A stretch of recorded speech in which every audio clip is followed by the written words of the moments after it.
Okie dokie. And we are on. Hi, Nav. Hello, hello.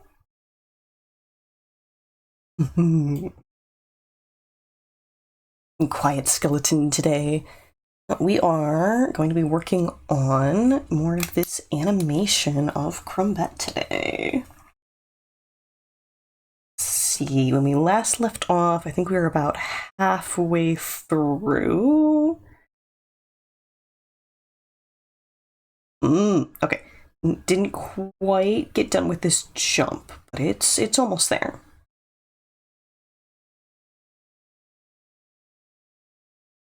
Yeah, I should probably put the animation bumpers back where they were so we can just focus on the loop as it was. Right here. Nope.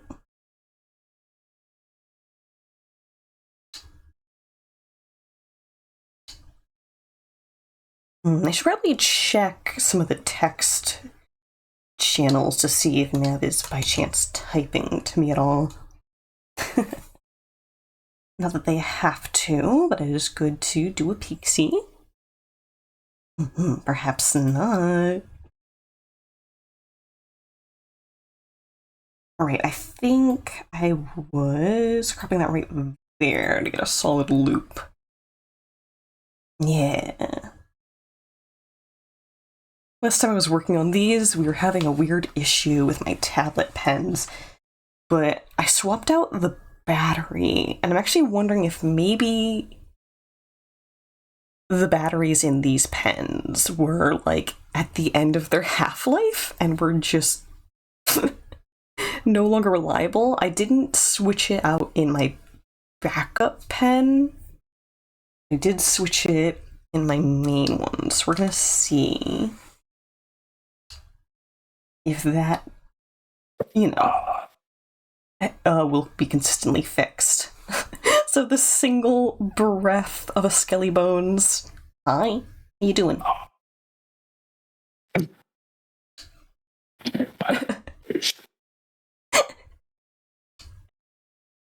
Lots of little Nav noises. See, that's how's you? I am sleepy. We mega sleepy. Yes, same. Dry Same, Bones same. Club. We were just gonna be. Yeah. A couple of pieces of drywall today. Yes. No. I am but dusty old drywall. His mood. How's you doing? How have you been? Cruising along, getting busy, getting unbusy, getting busy again. Though I did just find out that one of the things that I thought I was going to have to be cramming into my schedule, I may have had a whole month out. Like, I wrote it down wrong because I do that a lot sometimes. So that's good. So you have a little bit more time. Yes, very much so. So, Hot Rod's in chat. Hello, hello. Good to see you. Hope you're having a good day. I hope your Saturday's going well. Same for you, Nav. What? I hope your Saturday's going well. It certainly is good. Unless it's Sunday for you by now. That could be. Maybe. Time No, is it's fake. 21. It truly is. There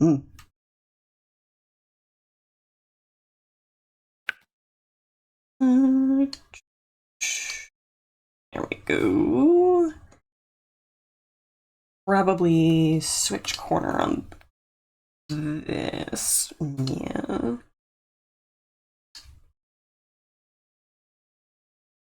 I wonder if I could add a keybind where, like, using the up and down arrows on this tool would switch which behavior it's using.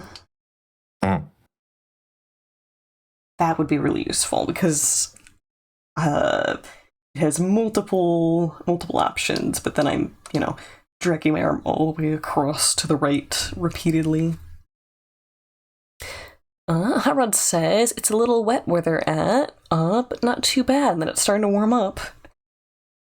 We had a really nice couple of warm weather days here, and then I went, I'll sleep with my window open because it's nice. And then I wake up and it's back down to 50, and I'm like, ooh, uh-oh.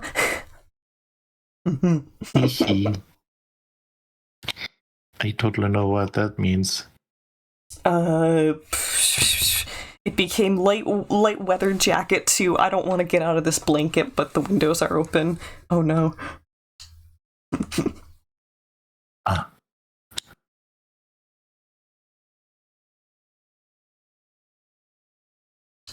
We're getting better weather now. Yay! Good. Better for normal people, worse for me. Mm-hmm. Are you a warm or cold weather person? Cold? Cold. Mm-hmm. Fuck the heat. I can't do homeostasis well. I need it to be above 60 or I die. I need it to be cold because if it's cold, you can always put on more layers, right? You can have warm pullover, blanket, It only works if your core is the right temperature. I know, but you can put a heat bottle on under your blanket and heat it up, so your core temperature heats up as well. Me as a cold-blooded piece of meat, know your troubles. But holy shit, when it goes hot and you're already in underwear, is like I cannot skin myself. I cannot shed more layers, please.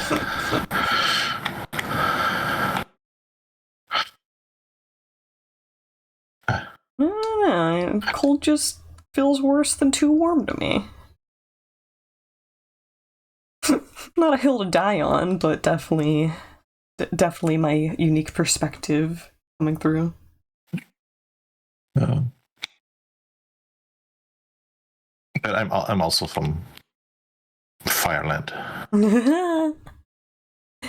Yeah, which is cold. I am horizontal with some parts of Canada. Hot Rod says they have a friend in Minnesota that was getting weather in the negative. Yup. Yuppers. Nice. Nice, says Nav. Envious. Yeah. I the other day I had a broken. No, what's it called? A hole in the bike. Sigimajig, whose name I forgot, but you know what I mean, totally. And I was sweating so much while repairing it. Like I'm dripping while it's not warm. I'm just sweating buckets. You know the meme where the guy is sweating a lot? Just like absolutely dribbling down his face. Yeah, that was me, even though there was no reason for it. Physical exertion will bring your core up. I wasn't doing anything physically. I was sitting on the ground. Yeah. You said that you were doing vehicle repairs. No, bike repairs. Like bicycle. The wheel. I had a when the popped. Yeah. Bike. You had a hole in the tire. Yeah. It was not physically demanding. Okay. I was just sweating a lot. Your metabolism was being mean to you, I suppose. Yeah. Man, sometimes I envy all the people who have like Asian. Oh, is it the Korean people who don't sweat because they just don't have the. No, they don't smell. Yeah, it's a specific enzyme that like neutralizes the bacteria that likes to live in sweat, is I think how that works. Yeah. Or like there's something really tasty in other people's sweat, and bacteria is like, oh, this is great, and it's not present for some people. It's just like, yeah, big envy.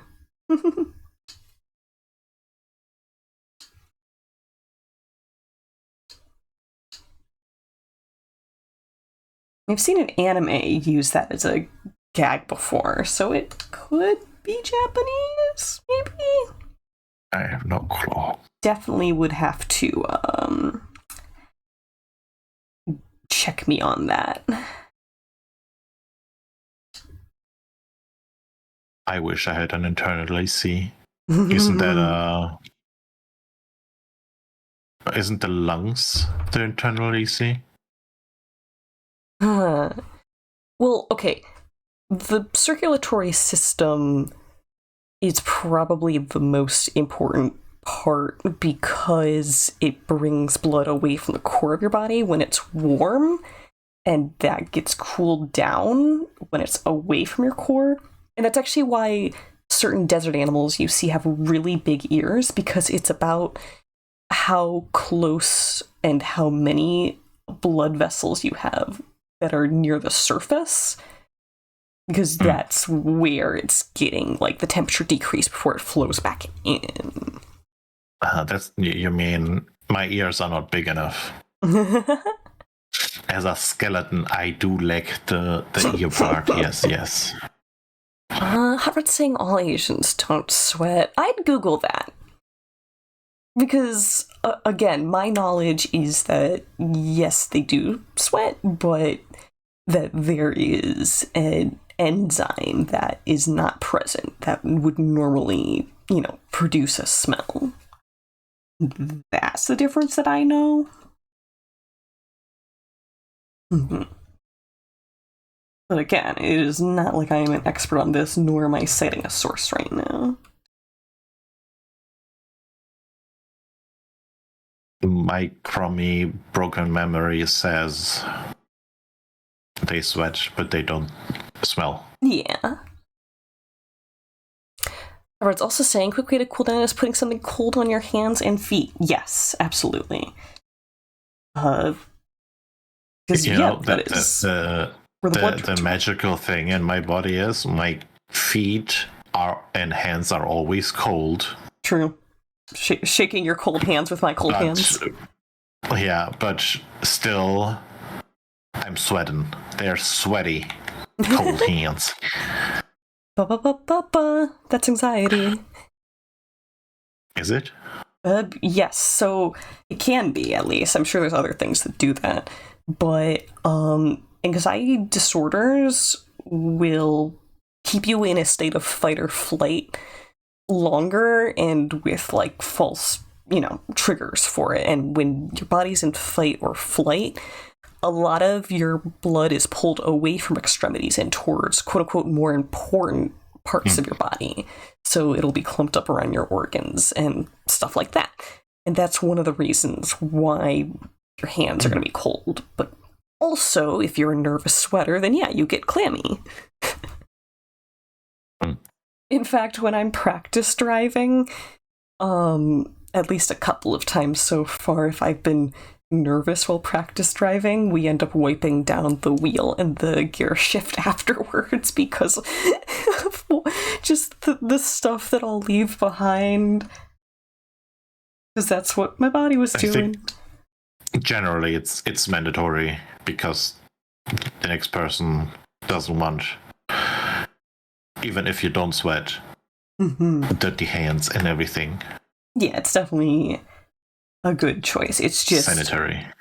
Actively noticeable that I was the last one to use the equipment. Ah. Yes. That is the difference.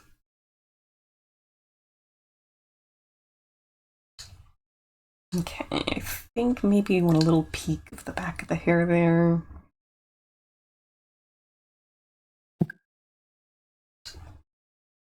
A little bit here.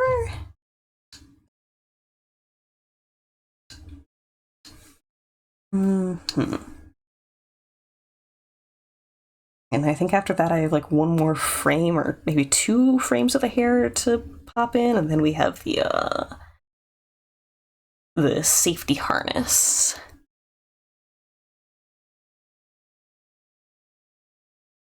There's something about the ear isn't feeling.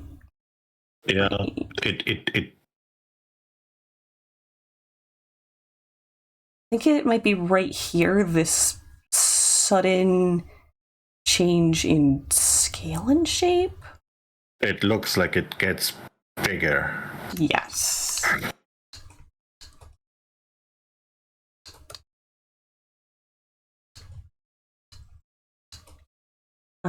You're connected, but I can just leave you. Something.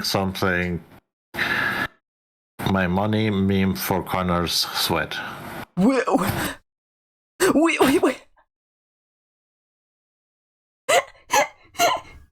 This is worse than bath water. No. Accursed, woe, shame upon thee.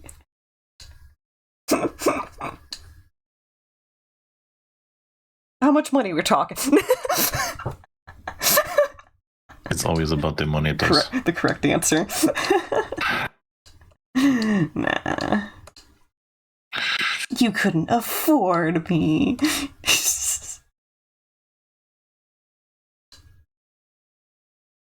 Okay. Actually, if I just split that line, I could back in. There.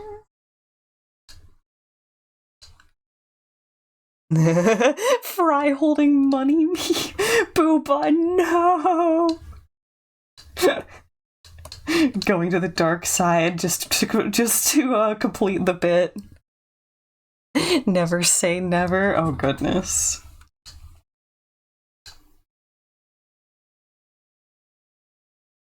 If I'm gonna sell sweat, I would hope that I'm selling it to science. That's my one ask. Boo said fill her up. I'm dead. I'm dying. I'm deceased. Goodbye.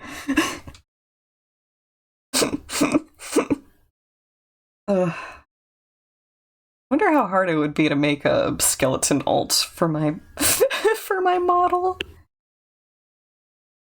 Okay, I do think that's improved the ear. There's still it's still something is still off. Yeah. If anything else is off beyond like, oh, we could, make it more consistent, it might also be arcs. Consistent arcs in action can change a lot. Let's follow this real closely. Down. It could be here, but theoretically that's right and physically possible. Right. She's jumping, then it goes up, down. That. I wonder if it needs to be lower here. Yeah. Either. That it's easing into its final position more.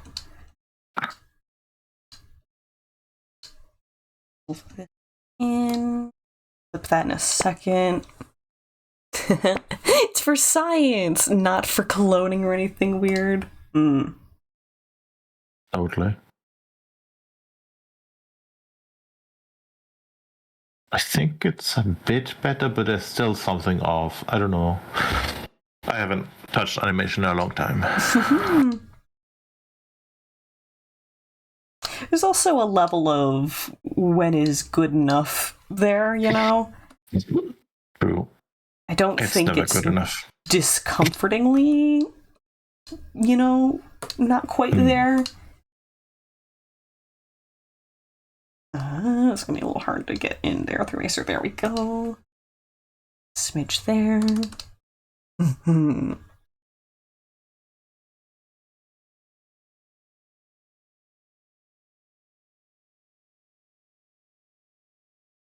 Okay, yes, and there's another...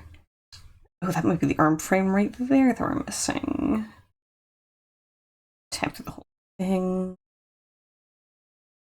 Yes, right here. There's another arm pose to fill in here.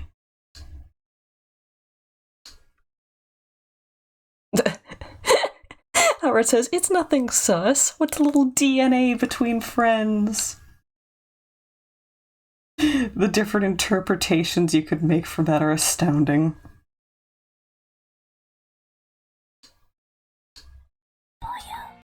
Oh, Kirby Pollo. Pollo! Uah! Pollo, pollo.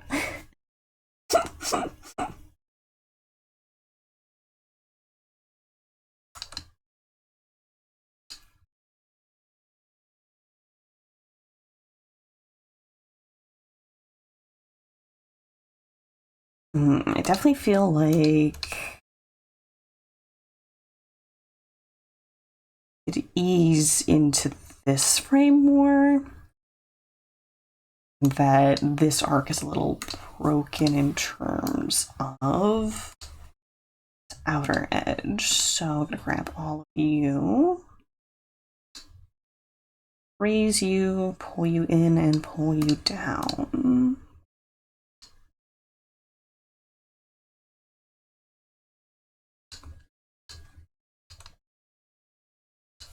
Okay, how are we liking that?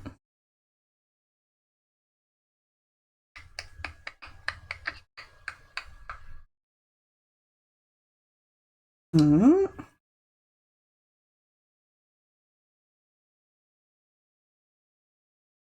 You know what it is? It's because 17 is the hold, even though the action isn't complete until we hit 18. So let's try swapping that hold onto frame 18 instead.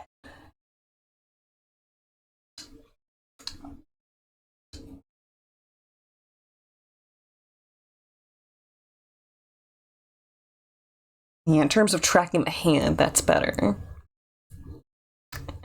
Noah says, I should nap before Connor's stream, they say before doing so much that you probably get jolted awake almost 30 minutes late. You're saying that like you Don't have worry. to clock into my stream, bud. Take care of yourself. Already know. We were just talking badly about you, don't worry. You didn't miss much. Nav! Yeah. What kind You of demons compel you to say these things? I don't know. I was gone for two months. I'm allowed to be a little... A little What's spicy. it called?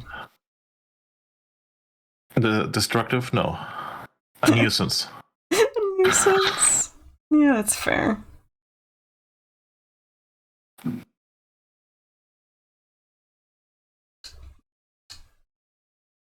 Okay, I think once we get that harness line in, we can call that ready to go.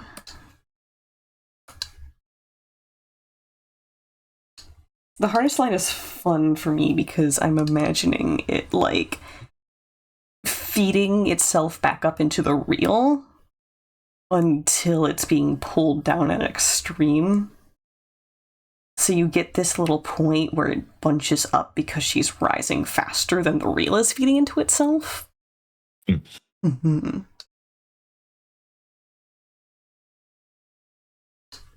Alright, looks like point 10 will be good. Hot Rod's saying that I'm doing things that I did not claim. He said, no, you didn't miss much, just Connor trying to sell their sweat. Sure, man. Mm-hmm. Oh, yeah, right. Yeah, we talked about that scheme. I forgot. Words in my mouth. No, it's sweat. Ew. I know, right? Connor, we're under attack. Oh. Oh. False alarm. It's just Mochi Shibu and their community. A Mochi Shibu raid. Lovely to meet you. I don't think I've seen your username before. A Mochi raid. Awesome, awesome, awesome. Alright, let's give you a shout out. And what were we doing today? What were you streaming? I hope it went well. I hope your Saturday is going great. Okay, real carefully snip those bits out.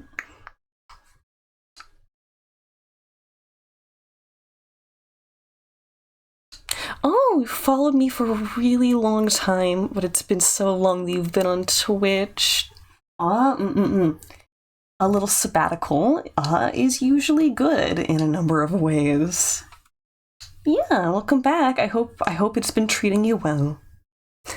So, Doodle Rattler, that's what my skeleton form's gonna be called. You were playing South of Midnight. I'm not familiar with it, so if you'd like to tell me about it, I'm all ears. And also, hello Blank, good to see you as well. We are back at it again with the rat animation. Long ago in a distant stream.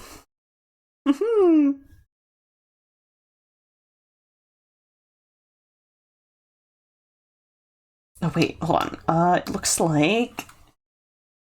Actually, this is angled here, more like it. Save me, Clip Studio Vector Tools. Save me. Hot Rod says, no worries, streamers. Doodle isn't sus. They try and make me out to be, but I'm just a little guy. Today, new friend Skeleton. If we're talking about my buddy to the left, this is Nav. They're also an artist who has a fantastic eye for shapes and comics. Oh, and Noah's asking Slender. Noah's asking if English is not your first language, Nav. Okay.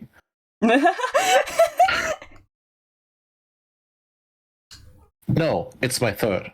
English is my third language. Incredibly powerful. My brain has not been allocated enough space for me to learn a new language. I would have to respec a number of things. Oh, and Ace is here too! Hi Ace, good to see you. I hope things are going well. I hope you're having a good weekend. We are working on some animation. Actually, since we got so many people here, let me real quick do a safety save.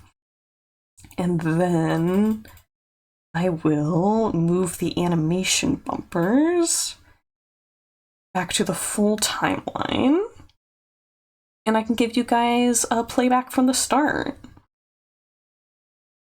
There we go. Mochi is in Agile. Thank you so much for bearing with it. I think the ad economy on Twitch is stupid, but they do incentivize you participating in it. Blink's asking, how many languages can I speak? The most accurate answer is 1, but I've had dabbles in learning a little bit of Spanish and a little bit of Irish Gaelic. Ace says 0.5, also a correct answer. Okay, and in that sense, I speak 1.5.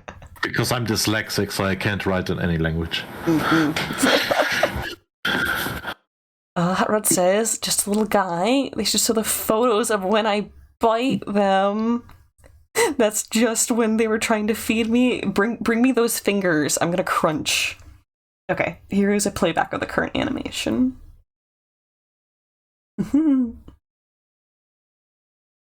This is a commission for Dear Sweet Boo Bun of their character Crumbet.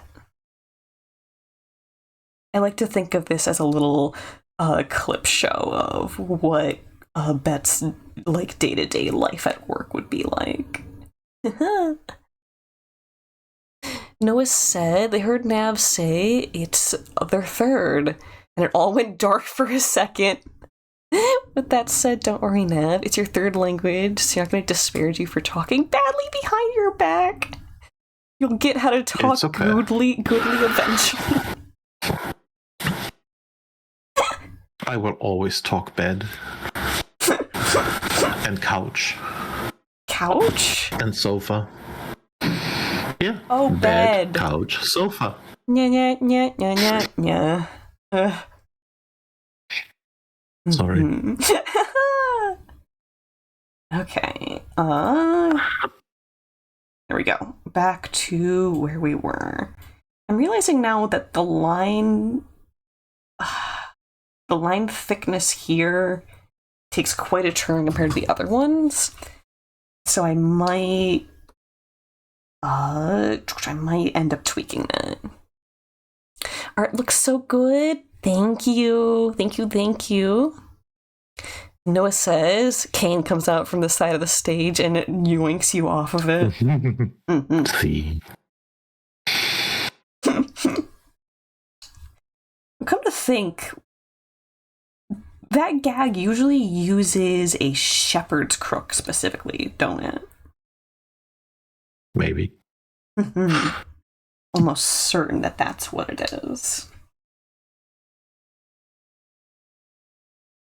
Okay, so at this point, the safety harness is underway.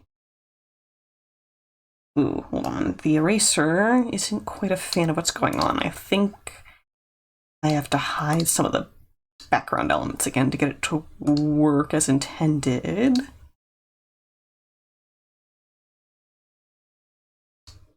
Huh, no, I guess it's just this specific one has some extra overflow. He says, counter, new weapon acquired to hit the audience. Oh, the audience did nothing wrong. There was no cart of tomatoes. At least not this time. Bet's saying she's just closer. Bet. Oh no, I just referred to Boo as their character. I've done the thing. She's just closer to the camera, and that's why it's bigger. Yes, except there is a dramatic change between these two, even though they are a similar distance. Like, not a non-negligible distance, but I do think just a little reduction might be good. Happens constantly. My central character's name used to be part of my online handle, and so for the longest time, I also very regularly receive that treatment. I only really disliked it, though, because I was a teeny bopper. If, it happens these days, it, rolls right off the back. But I think because of how much I disliked it as, like, a teen, I try not to do it. No, just adding Kyupin. Just hoping that they're here. Why are we adding Kyupin? Hot Rod says they know a few languages. Proper English, bad English, sarcastic English, British English, proper Spanish, bad Spanish, sarcastic Spanish, and car talk. Oh, excellent.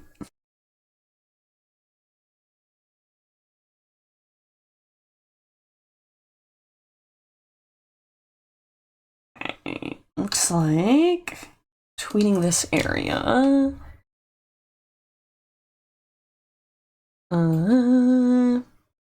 Well, I'm gonna adjust my upper screen a little because it looks like YouTube is doing the thing, but I think it doesn't do the thing if the layer is absolutely. I was gonna say absolutely if the screen is not minimized.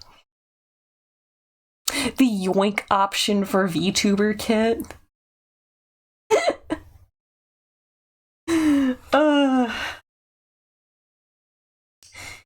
If VTuber kit had the ability to like set animation keyframes or like save a motion as tracked from like how you can use your computer mouse to move the character around, you could do a lot with that. I could absolutely get up to mischief in that scenario.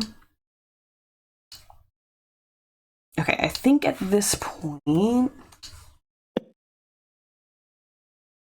I'm gonna see a little bit of the carabiner, but we go back to this line being largely straightened out because we are now descending and the reel is reeled in. Oop. Jesus. Yes? My neighbor just fell on his face, I assume, so hard that the ground shook. Oh no. I hope they are And okay. he's above me. Mm-hmm.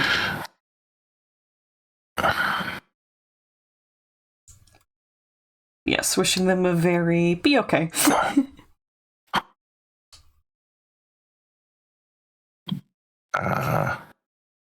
This is gonna be right through. As long as they don't bother me.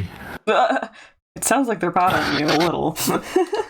See, but if it's the last time they fell on their face, then I'm good. Don't do it again, energy. See.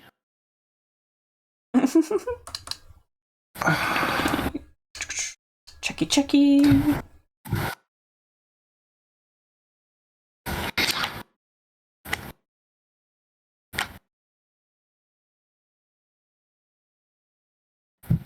I feel like I want to make the curve less extreme at the top here. Extreme. Extreme curvature. Just because most of the bunching would be happening at the bottom, firstly.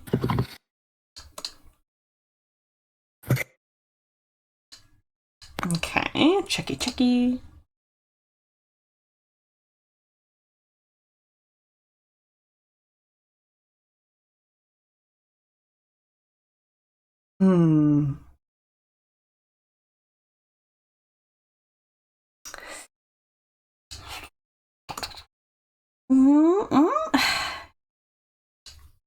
No, I don't think that was it. Let's go back. I'm wondering if it would be more productive to flip the direction of the curves on this frame to give it a more chaotic, like, oh, it's wiggling back and forth energy.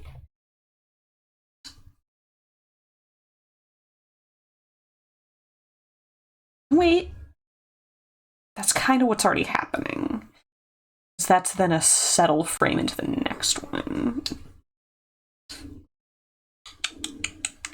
I might just leave that one alone. Rod in chat says IEW, Extreme Otter Wrestling, or EOW. There we go. EOW. Noah says, I think there's a Skyrim modding community trying to remake Oblivion in Skyrim and Bethesda as well. Modders are very powerful. Oh, and Mochi says they're gonna lurk. Absolutely. Take care of yourself. Have a good one. Thank you so much for the raid. Gave the entire Sky Oblivion team Steam keys to the new Oblivion remaster. Aww. It is incredibly sweet. Okay. Yes, I do think we're gonna jump into... What is Sky Oblivion? Oh, they're combining Skyrim and Oblivion, like portmanteau. Yes. Nice. Okay, this is now set to narrow, but not by too much. I like that frame. Okay, part of what's happening here too is you'll see a difference in line density between the body and the head here. That didn't happen because of my settings or because of, like, inconsistent drawing. This actually happened because this was when my pen tablets were freaking out, and I was switching to my backup tablet, which, for some reason, has a different relationship to pressure sensitivity compared to the other one. I can't explain it better than that. Like, I had both of these pens, like, mailed in from Japan because this, or maybe it might be China. It's Huion. I had them mailed in internationally, just because that's what you gotta do, and they sent me one that is, like, heavier handed, and also the button is way more finicky, but it's not the mechanical part of the button, it's literally the toggle switch of the button doesn't seem to have been molded exactly correctly. And so for that reason, I just have a backup pen that's, like, weird. It's good to have a backup pen. And also, they didn't charge me for sending me a better one. But how does that make it across the assembly line? Like, what are they testing for? So here we go. All of this, I'd like to skinny up a little. Not by a lot. Just make it feel gentler. This one's pretty good, except for maybe here.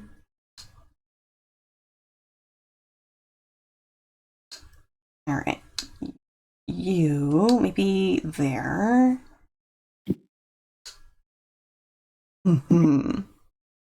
Oblivion had glitches before, they probably just catch them. Yeah. Or, did I say catch? Kept them? The bugs are a feature. Okay, I'm thinking up in the... I don't want to catch the hair, but it looks like it's all connected. Well, maybe not. For free? With education connection? Oh my god. You sound like a Furby sometimes. Oh my god. Hot Red says they can tell me from quality from working as a quality inspector, it's very easy to get by. Yeah. Quality assurance is a very important job, and I think that lots of companies skimp out on it. Okay, wait, I want to visually track the tail a little. I shall discombobulate. Discombobulate. Go bed. Have fun, children. Yeah. Bye-bye. Thank you for the company. Be well. Take care. All right. What was the end? So, to be nice to yourself, be mean to the streamers, and something. I'm not helping you. Okay. And then there was one. For now. That's very interesting right here. I'm gonna tweak that manually. Right now, I'm tracking where the line overlaps the body, like right here, that feels very disconnected. So I'm actually gonna re-snip it like that. No, it really wants to be angled like that. So how about... Oh, you are a piece of work. Okay. Go back to control point. What if we did switch corner? No. About add control point.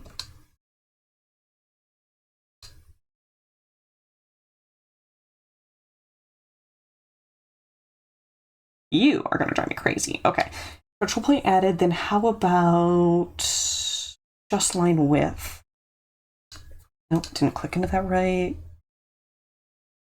Make you skinny and then move.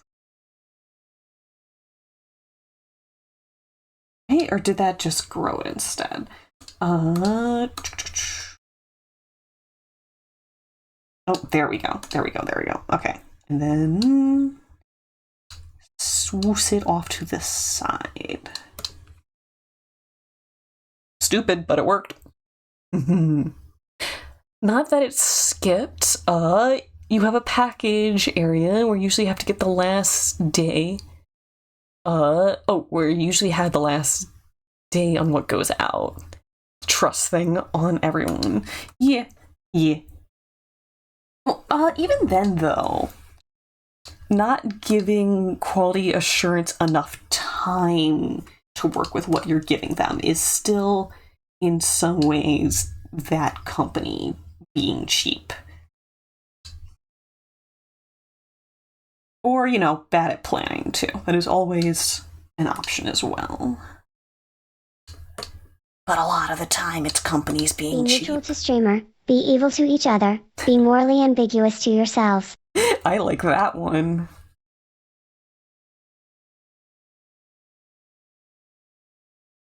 Okay, I think that was worth cleaning up. Yes. Okay. This folder below us was an extra rough. Let me name this Jump Roughs. However, we can hide it now. I don't want to delete it. I kind of want to delete it just to get it out of here. I'm going to drag it way down at the bottom.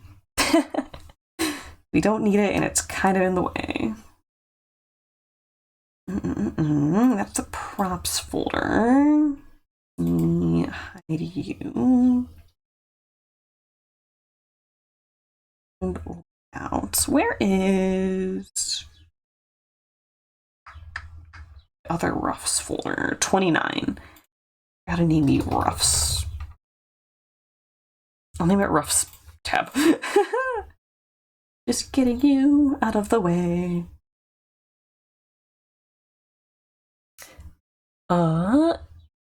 Understandable that one or two get by when you have a great big company, lots of bad products, had problems at your last job, company's fault. Yes. Yeah. Absolutely, things will slip through, and that is inevitable to some degree. However, companies that don't care get a bad name, and that's good. If they're not going to care about their products. Deserved. Earned. Another thing that I'm tempted to do here. We could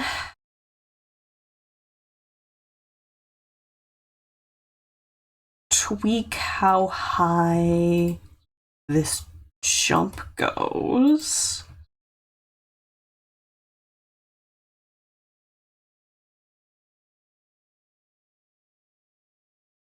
Just for a little more impact. So up.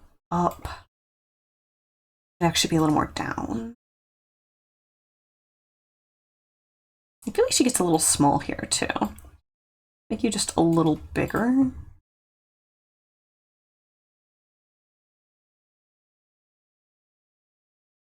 Do a little more uppies, as well as go taller and thinner as well, just to give it that squish.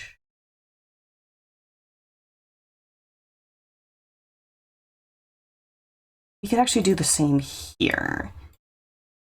Let you squish down and out a little bit.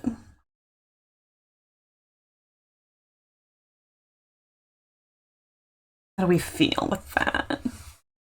I'm gonna have to move these bumpers again. Bump, bump, bump, bump. Right there.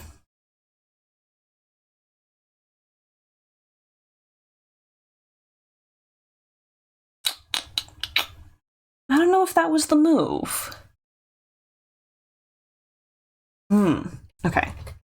Go back.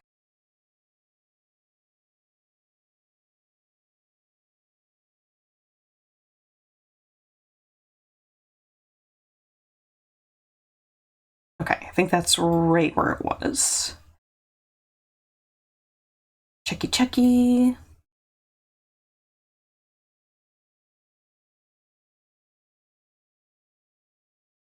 I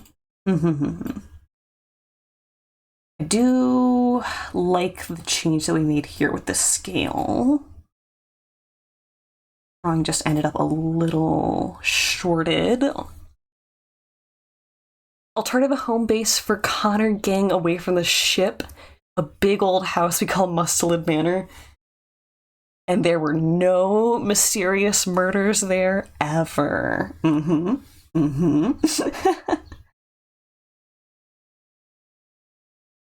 Okay.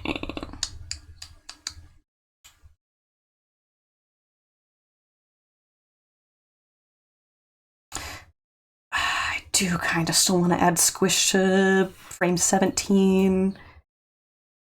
Let's put this to the bottom. If we go wider, 8 we go shorter. Take just a little. We'll have to adjust the cable.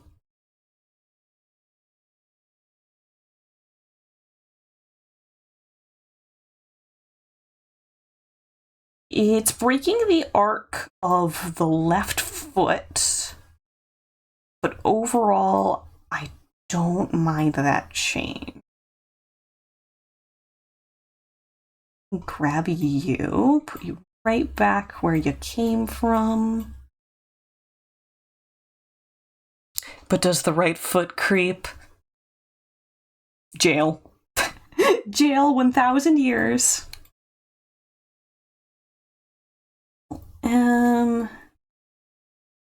Squish you back where you belong.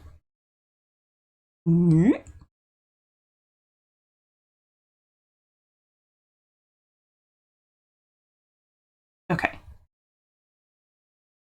Stamps into place, slides forward, back of. I think we're gonna have to adjust this a little more manually. However, it should be worth it.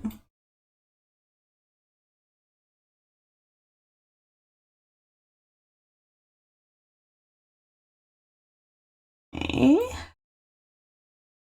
We have just a little.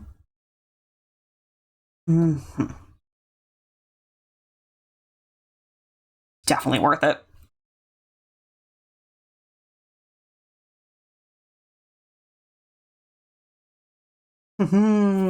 Okay, yes. I am plenty fine with that sequence as it stands. Okay, pull this out. And we jump right into a little cameo of Bart with some fast food. Thankfully, a good amount of this gets to be mostly stationary. Dat boy, here comes dat boy. Welcome. Here he is. He is here. Okay.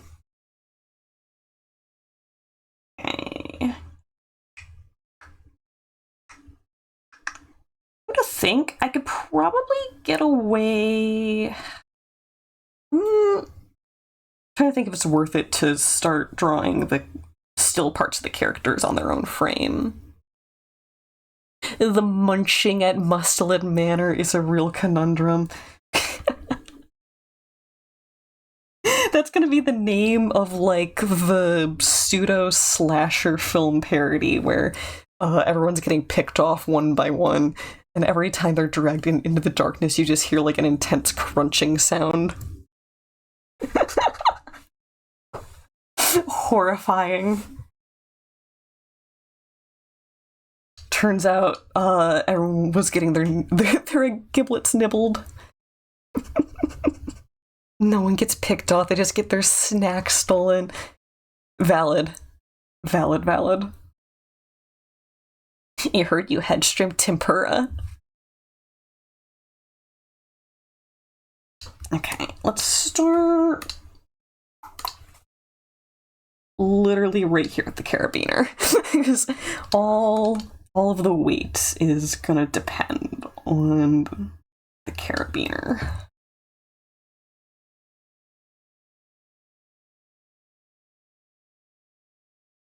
Boop. Little implication of the belt and belt loops. I think that's all we really need for that. Good thing for you, you put your snacks on the top shelf. I can climb, you fool. Just at the end of the table, and then suddenly rising from the end of the table shrouded in shadow is just... Ooh. Is for me? Oh, whoa. Shrimp tempura. The last time I tried to fry shrimp in, like, house, I wasn't crazy about it, so I should find a new fry recipe.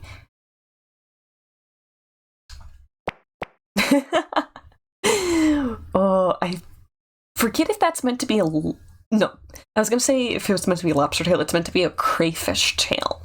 Because the reference that I found for the crayfish, weirdly greenish. And then I realized I could make kind of like a pseudo rainbow out of all of the seafood drop options. And so that ended up being the green option. It's not the most chromatic rainbow, but it don't gotta be to make me happy.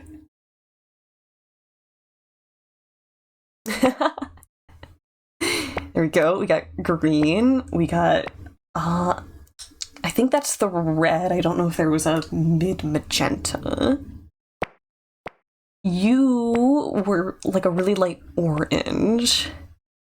Make an absurd, entirely unnecessary amount of chili oil. Use that to deep fry your shrimp. Is this a threat? Oh, got some repeats. You will not regret this decision. Oh my god, it is not showing us the other ones. Oh, there we go.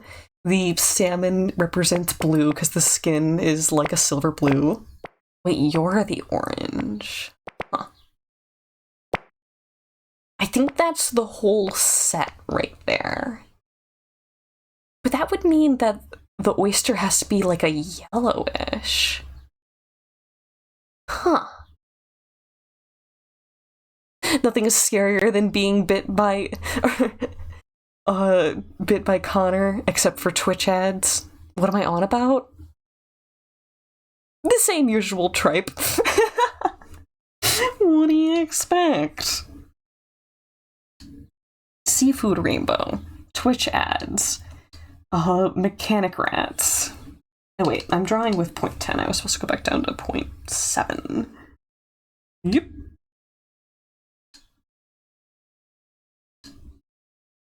The color stuff. When designing the seafood drops, I wanted them to sort of make a rainbow. Oyster is not blue. Salmon is blue. What about Connor with a knife? Give me scissors. I can be trusted. I can run so good with them.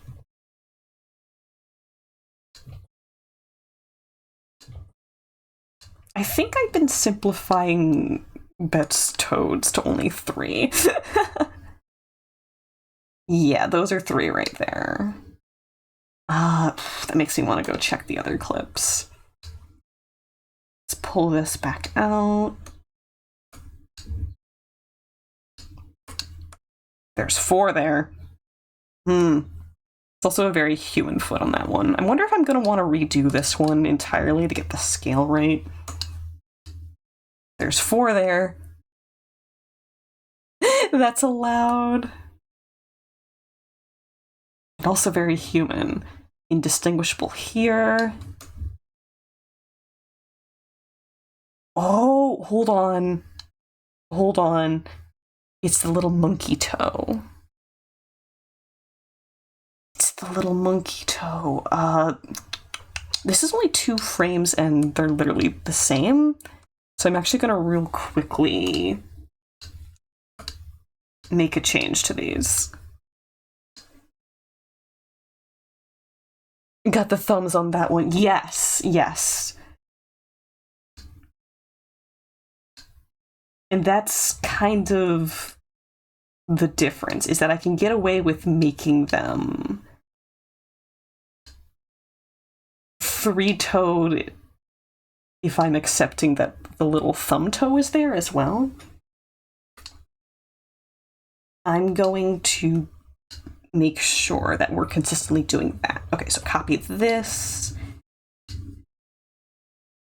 Getting rid of those. There we go. I kind of want to adjust her knees here too. Can hide the thumbs most of the time.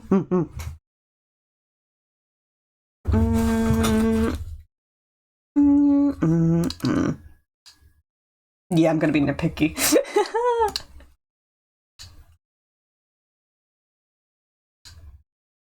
Oh, I instantly like that better. Not that. I need this. Showing the other knee wasn't really boding anyways.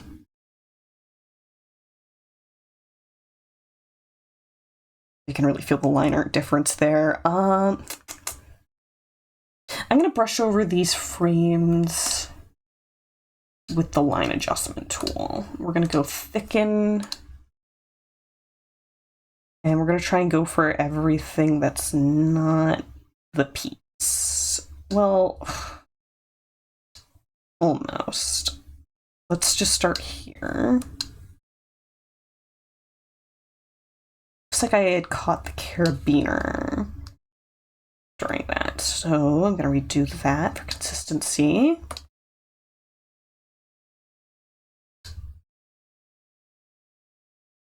There we go, okay. And then everything above this point. Okay, and then we replicate that. It's catching the carabiner, don't do that.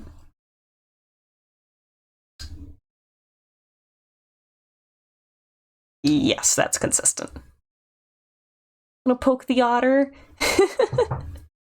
Oh, boopage.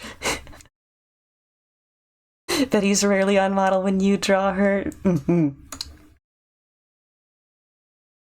Okay, I will let myself sleep at night with that.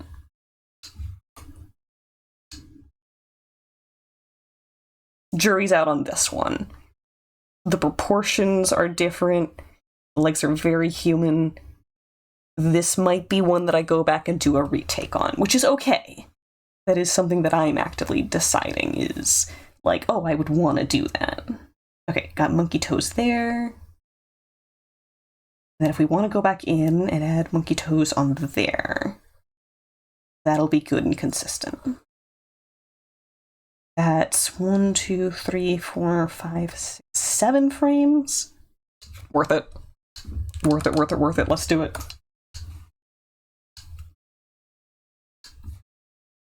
Okay. Start right. Probably want to get rid of some of the visual noise and turn the background stuff off again. There we go. Okay.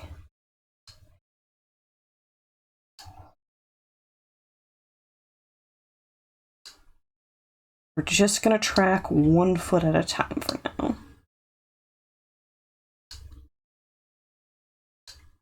Actually, let's start this one again from the heel, just to make it wider overall.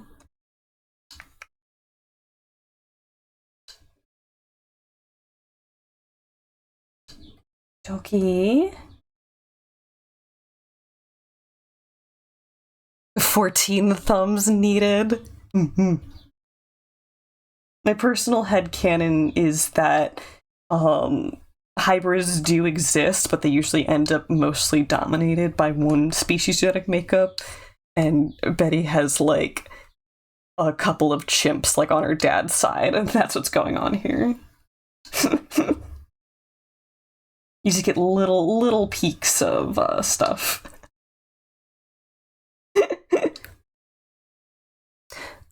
There was this one weird early sci-fi action 2000s film with this one woman with hand feet and literal blade grass. Interesting. You know, that's one way to get people to remember you, is to make something so different that it's mentally inescapable for the rest of your life. Entirely possible. I'm also, in the same breath, gonna headcanon that Bart isn't a real quote-unquote dragon. He's not a fantasy dragon. He's just a hybrid that looks dragon enough to be called a dragon. There is no true dragon in this world.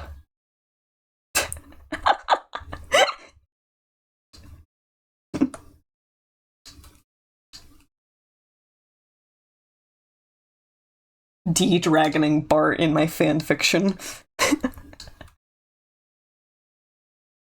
Aeon Flux. I think Noah's got you, bro. Polydactyls. Polydactylism. Real. Okay, that whole line I can get rid of there. Okay, a couple more snips here.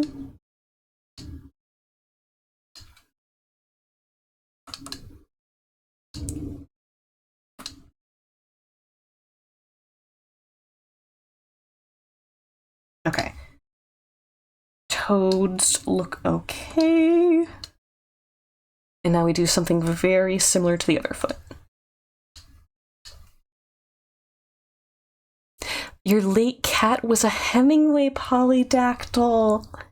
Oh, excellent. I found out about polydactyls when a stray cat adopted our family, and we fell in love with him. And unfortunately, we didn't make him an indoor cat. And so one day he stopped showing up. He had fully adapted to, like, being okay with living in our house and was literally just, yeah, this is our cat now. One day when he would normally be in the house, usually he'd be back in by about 9 p.m. He didn't show up, and we never saw him again. And we spent a long time searching, putting up posters.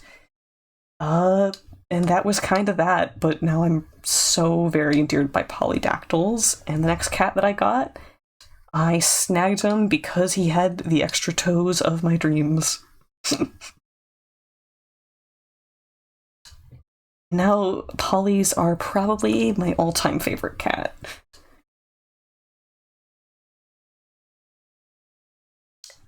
Never know, everything can be real. Gotta remember that people disappear without a trace. I think it's one of those cases of the world so big that it can usually surprise you, even if you think you already know everything. I wouldn't say the impossible is possible, but the unthinkable has definitely happened, whether or not you thought of it. Let's get you with this eraser. Cousins Conyer flew the coop as well. Having birds go MIA is usually the worst because they're not like cats where they just become feral and live a less ideal life, but they're still out there, you know? If birds see an especially different species, a lot of the times wild birds will do them in with, like, intention. Like, oh, you're a stranger, you're not part of this biome, you know? Already revealed that aliens are real. They've quote-unquote revealed that dozens of times. At this point, I kind of just feel like every time we get a quote-unquote alien leak, it's a distraction from something else. That's my real hot take. I'd love real aliens. But unless it's something happening in your backyard with your own eyes. People like to talk. Racist birds, unfortunately, you know, in nature, stuff like that kind of happens.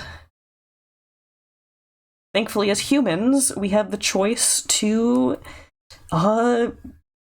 make decisions outside of nature. You cannot help an internal instinct, but as people, it is our duty to act like more than animals. Okay, let me peek that one more time. Yeah, that's good. I could have moved the bumpers, but that is a lot of work to just peek one thing.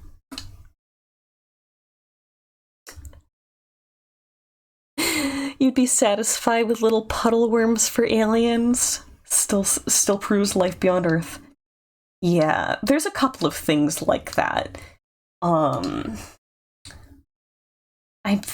forgetting if it's Mars or not, but supposedly there's been... I'm forgetting if it was like an enzyme or a fossilary record of just like something that couldn't have happened unless like I don't think microscopic life, but just small life forms in general had existed there. I think it was Mars. Really would be a Google moment. Just line with, there we go. Boop. Have I seen that one animal video theme short about the cuckoo bird and how they put their kids in other nests to outcompete native birds? Oh, you're talking about... I'm forgetting the channel name, but they do the 3D animated animal shorts where they're, like, put into the setting of, like, urban families. And this is a family of cockatiels with, like, one cuckoo and a menacing their quote-unquote little brother. Yeah. People just keep expecting Marcianito?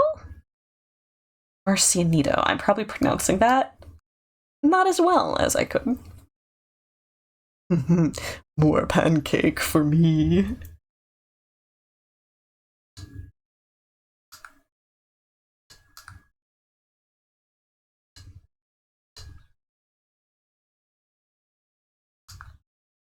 Although, mind you, the wording of saying cuckoo birds out competing native birds, I don't believe cuckoos are an invasive species. It's like they're not, quote-unquote, like, a problem. They're not, you know, not supposed to be there. They just, oh boy, they play dirty. Oh, Marcianito. Unless I'm still, with my accent, turning it into a D. Nito. Marcianito. That is probably what it is. I think I'm super softening that sound. Native as in one of the ones already in the nest. Mm-mm. That is very fair. Rat butt. Rat butt. Rat ass. Still too white. Yeah. Yeah. Yeah. 100%. Rat. Oh, Crumbet.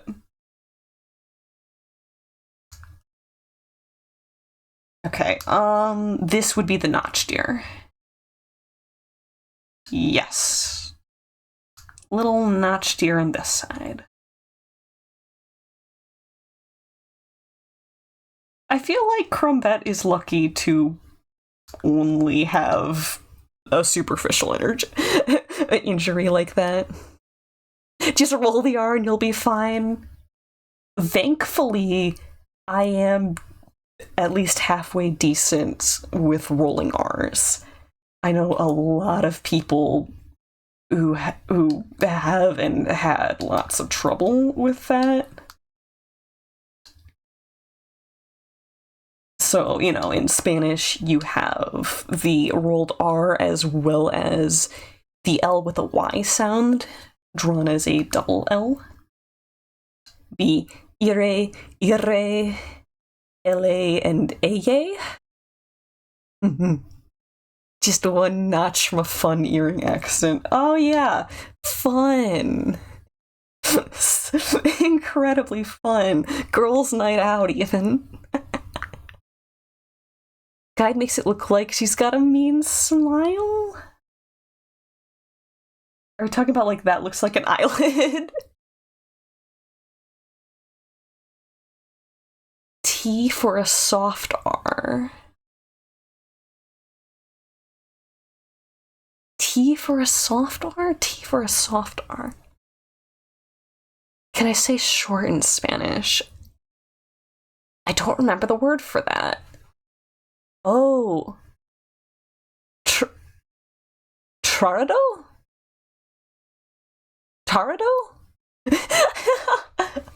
I'm gonna inflict pain upon the native Spanish speakers.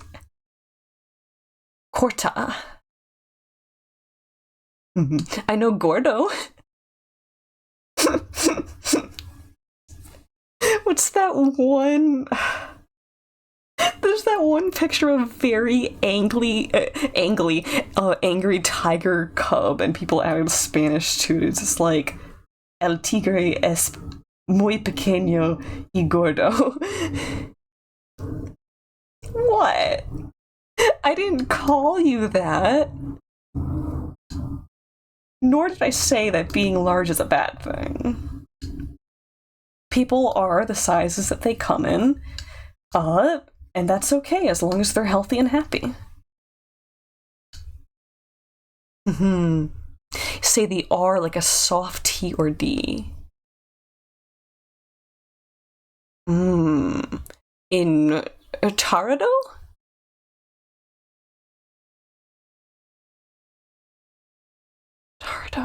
I don't hear how I'm turning the R into a T or D. Tarado.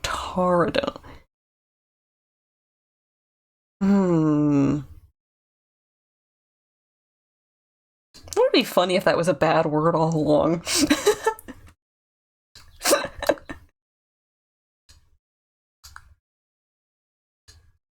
I feel like I'd have to go listen to a pronunciation video.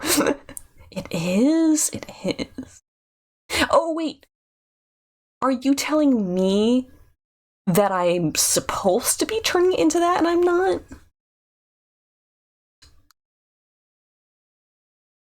Is that what's happening here?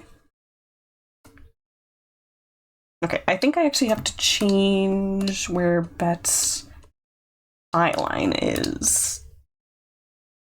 Yeah, that looks more like... maybe a little lower. It's making sure that it feels like she's looking in the right place.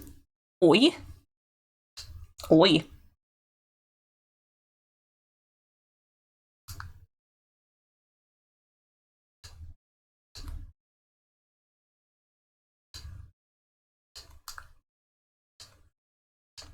No need to make me say the word over again. No. If I didn't want to, I would shut it down or ignore it. Mean.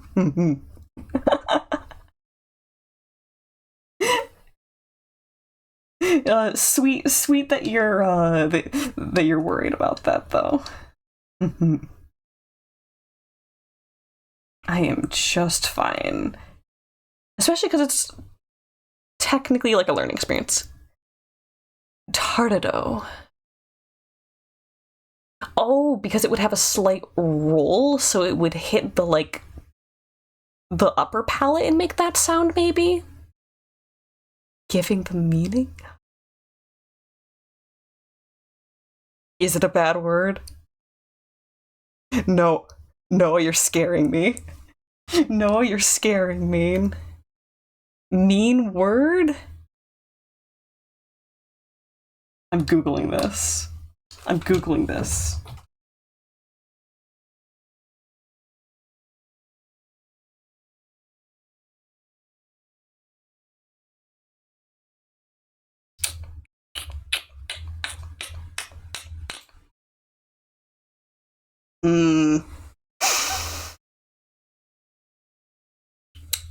Google Translate softens it. However, I think I understand the linguistics origin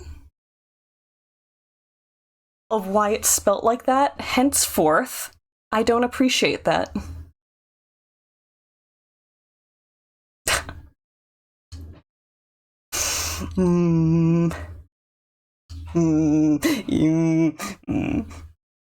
Let's not do that again. You can hear me deciding if Wong should be penalized for that.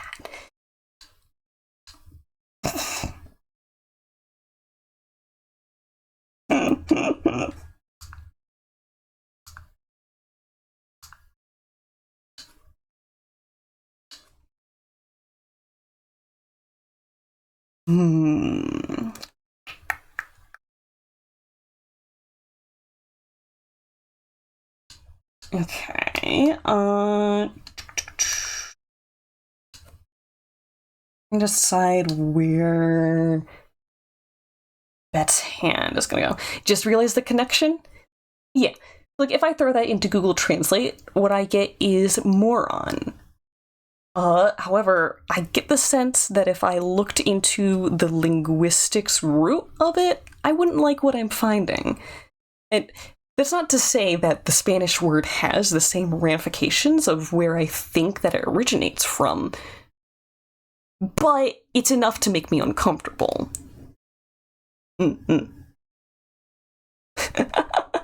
Yeah.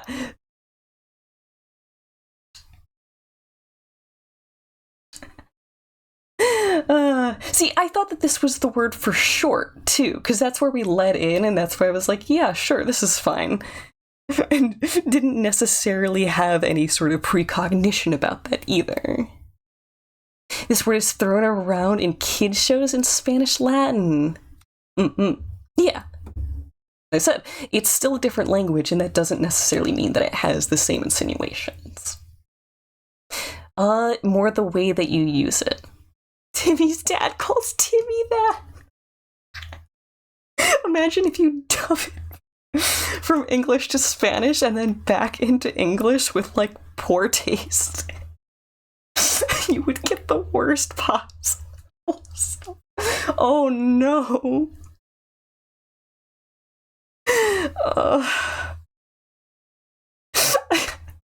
I want to, like, descend onto my hands and knees in defeat. This kills the Connor. This absolutely kills the Connor. Thanks for playing, everyone.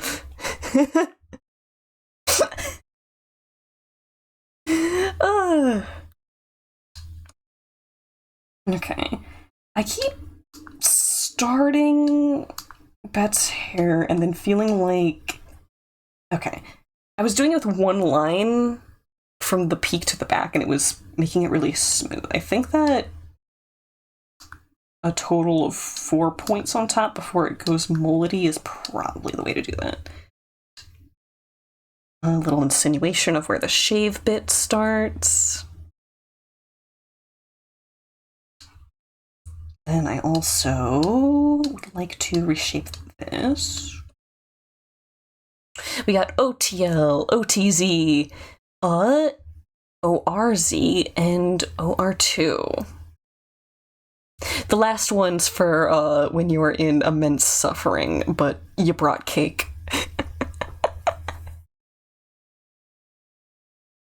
Sometimes the Spanish Latin dub of Fairly Odd Parents goes hard. Valid.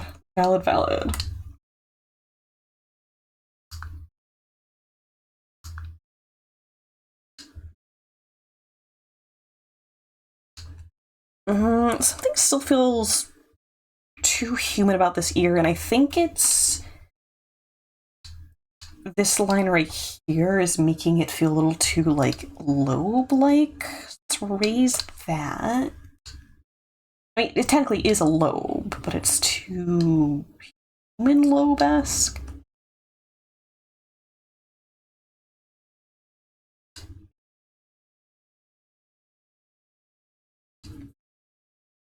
It's good.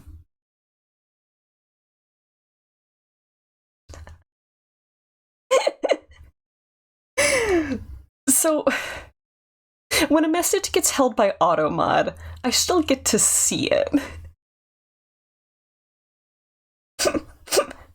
And it puts the word in bright red. Because we're talking about Spanish, I'm gonna hit allow on this. Added permitted. You know, deciding if I'm gonna go back into automod and unpermit that term. Because if people use it to call out people accurately, then it's probably a good thing. What says when I get upstairs, you're going straight down? Accurate.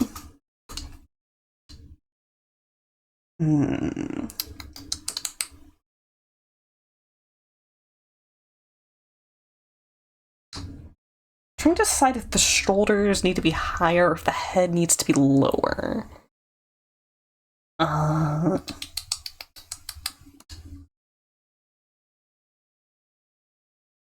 think I could probably get away with this.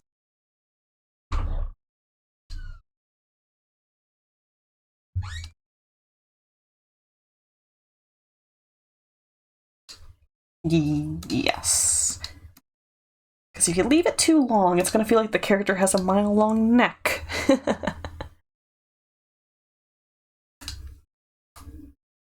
Okay, and then we also have to consider this wrench is definitely going to have to be way bigger. Okay. Actually, if I slide this back by one, giraffe. It's the other secret part of Bet's heritage is a 1/15th giraffe. Now you've incited your chaos quota, you must go and try to study. Good luck. Do your best. Lock in. I say that as if that's an easy task for you. Yes, wishing you the best.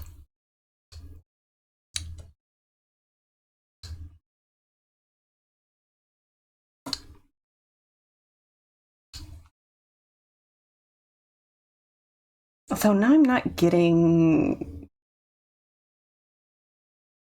the sketch. You know what I could do? To be incredibly lazy, I could literally... Okay, actually, is this prop... Those props are all roster layers. I could trace over this and then just flip it. This is an option. I can be as lazy as I want to be.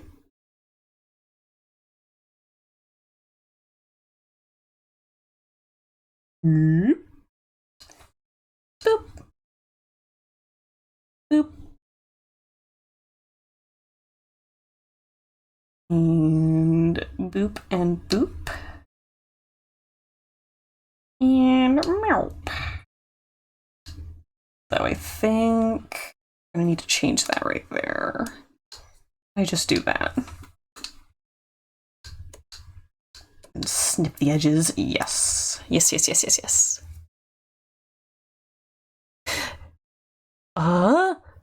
Noah says, wow, this art feed sure has the same style. Is this just common now, or are these guys using A or something?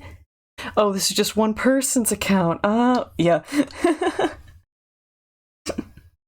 Some people on Blue Sky will make feeds for the purpose of if people don't want to see other dribble on their account. Like, oh, I'm going to be posting about K-pop on my main, but I also do art.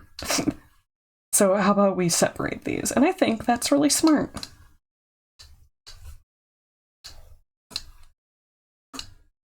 Might be a little less shy about social media if I set up something like that, but the fact that feeds is like something external that you have to log into, I'm like, that sounds like work.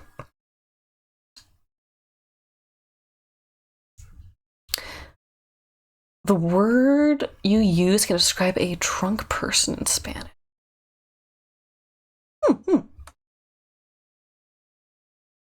Let's raise you up just a little. I think horizontal will probably be best, because if it's really heavy, that would be a more load-bearing way to carry it instead of vertical. Charapo, charapito, charapita for short people or animals. Corto for short objects or a brief time. Awesome. Cool, cool, cool.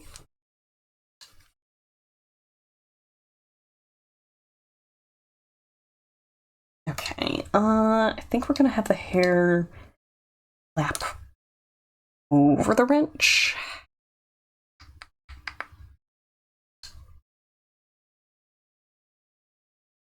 Switch the R and the P.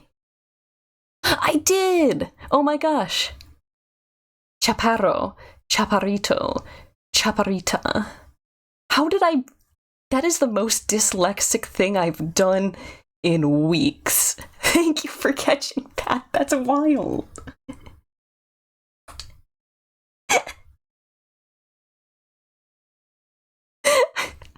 Brains are so weird sometimes. So my biological dad is dyslexic, and I don't have like a dyslexia diagnosis, and it doesn't come up often enough for it to be worth pursuing one. But what I do think I have, which you can get in association of family members who have dyslexia, is dyscalculia, which is kind of like the numbers version of dyslexia.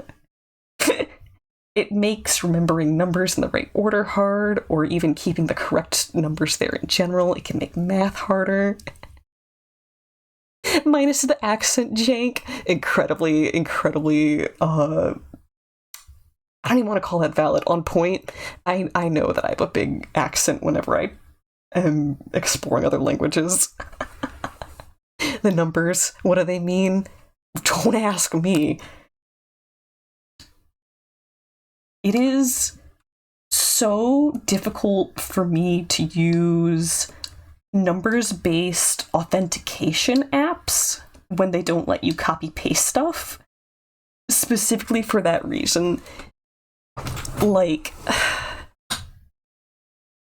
I think my number limit is probably 4 numbers at a time, and that's if I don't have to remember something else on top of it. I had a really tough time recently because the bus system near me lets you text to see how soon the bus can be expected. But you have to text the right phone number, and you have to have the bus stops number. The bus stops number are not printed on the signs, like the actual stops. You have to, like, go look up the crossroad names of the stop. So I had to identify the stop on this website on my phone and then go to this other page to get the number, and then both have that number and the stop number in my head and text that correctly, and I could just feel like my mental acuity short-circuiting. It's bad for me, man. Fun fact, I was a high school valedictorian and graduated college with honors. It certainly wasn't because I'm smart. Oh boy. Okay, wondering... Betty feels big here. Is it discouragingly so? Discouraging. Honor, Connor. Oh. She's probably fine. This is another case of she might be close to the camera. Noah said reminds them of a Bollywood movie called PK, which is about an alien race who gets named PK because it means drunkard. Since Bro is an alien, he just assumes that drunkard is his name. That's kind of cute. Okay. Yeah, I'm gonna be okay with this bedroom. Hello, Bart. Hello, Mr. Bart. Let's have your reference on. I assume that I can put them into the exact same flight suit. I'll be just fine. Let's bring 5, 6? 6 feels okay. Bort. Here's a question. Would Bort also be barefoot? Like, is that just the social norm here? I feel like the answer is yes. Everyone just walking with their dogs out. Maybe shoes are like a luxury and you like would go to a cobbler still even in this time just because of how specific like the different body plans here are. He's dragonborn. Mm-hmm.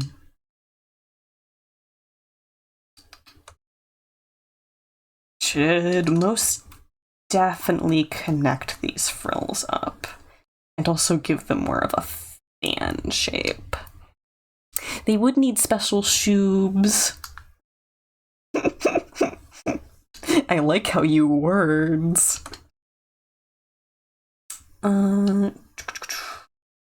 Little whiskers and your nose. I should probably move this actually. Instead of swoosing ourselves around all the time, we'll put you right here for now. That is currently flipped, so I must remember that I do not confuse which side the ear notch is later. And also if we want to get accurate with the scars at all. Vaguely D&D racist, so there's humans and orcs and a bunch of other weirdos. Oh, you know what? That totally tracks. Because you have mentioned before that there is spell casting and stuff present in this world.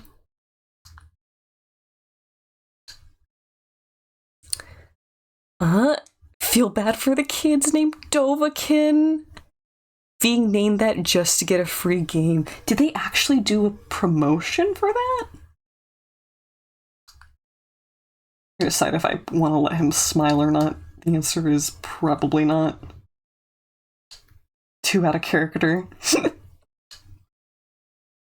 Scars do not need to be accurate, just needs to look beat up. Okay. I have definitely designed characters in the past where it's like, I mean, obviously make them consistent, you know, in the shot that it's in, but otherwise, just go ham.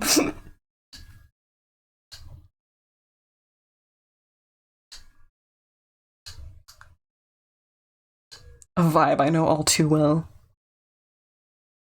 So if you named your kid that on 11/11/11, you'd get free Bethesda stuff for life.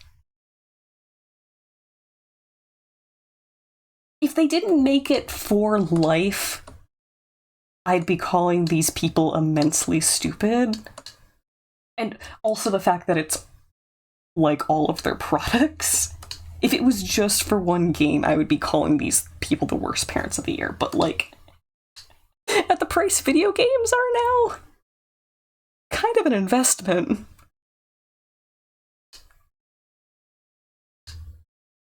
I'm not saying people should do that. But, yeesh, you know? Do the parents get the game or does the kid? It has to be the parents, right? Because no one's getting Skyrim for their newborn baby. Like maybe they'll play it when they're older. Also, the company wouldn't be able to enforce, like, the parents not, like, playing it, you know? Be like, the kid deserves it. That's fair. Todd Howard would.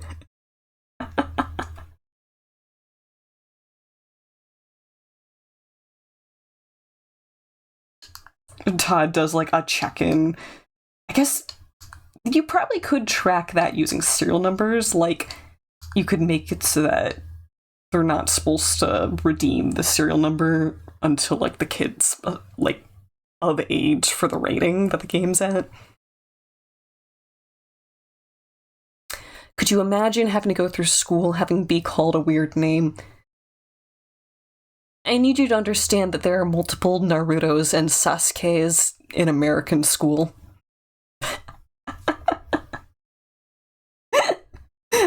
As much as Dovahkiin is not the best name, we've been there and we've done that. Make your newborn baby play Skyrim for sure. If I had one. Fairly Odd Parents meme insert here.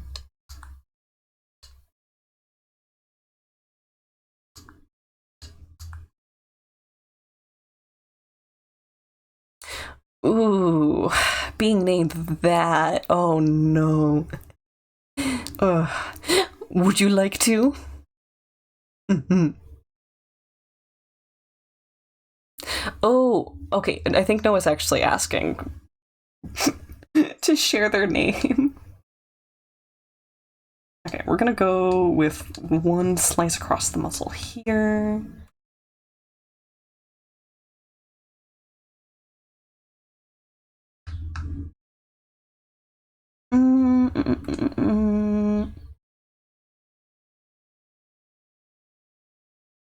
It's an okay start. I feel like the muzzle might be too long, but that is at a less severe angle compared to how we're drawing him, so it's probably fine. It's not Noah, you've been lied to. I'm the only honest person here, being actually Connor. Looks fine. E. I think also showing the horn on the other side too. help literalize the space for me. There's also Superman and Spider-Man. You know what would be a really good stream is sitting down and reading a list of like baby names that have been rejected by hospitals. I think there's some really good content potential there. You've debated changing your first name to Bunny for the entirety of your life. I see a lot of people decide not to do those things for paperwork reasons, or, you know, the complication of getting documents or even business ownership names traded. But if you're not attached to stuff like that, then, like, do it. Do it. Live your best freaking life. Those aren't rejected. They are real registered baby names in Mexico. Yeah.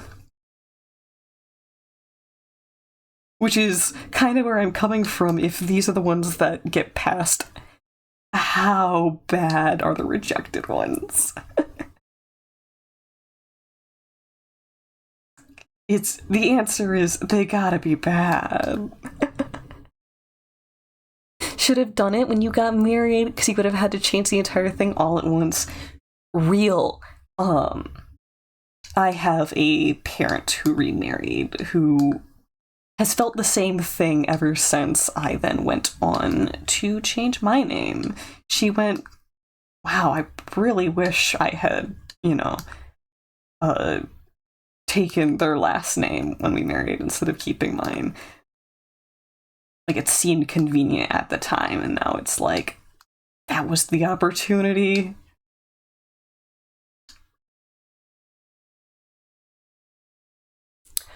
There is a show all about a person who joined the social service offices for the sake of finding the civil servant who let her parents name her Lucy, Kimiko, Aki, Ari, Shiori, Rihanna, Yoshiho, Ayana, Tomika, Chitose, Sane, Mikiko, Ichika.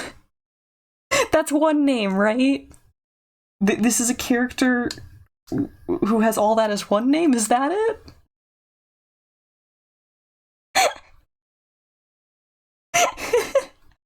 That's a good plot. Oh, that's a good plot. What's your character's trauma? Long name. Just name vomit. Worst one is a guy named his babe that cannot be pronounced, and it contains 24 letters. I'm gonna be real, man. I'm constantly baffled at the things that they let Elon Musk name children. We have examples of bad and worse.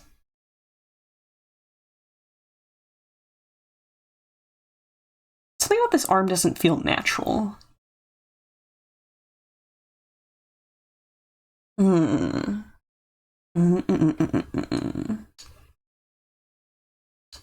Decision.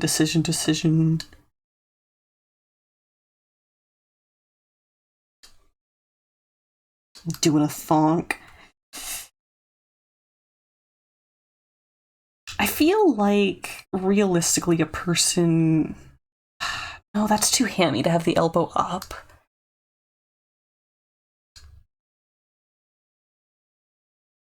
Might just be what the wrinkles are and aren't implying.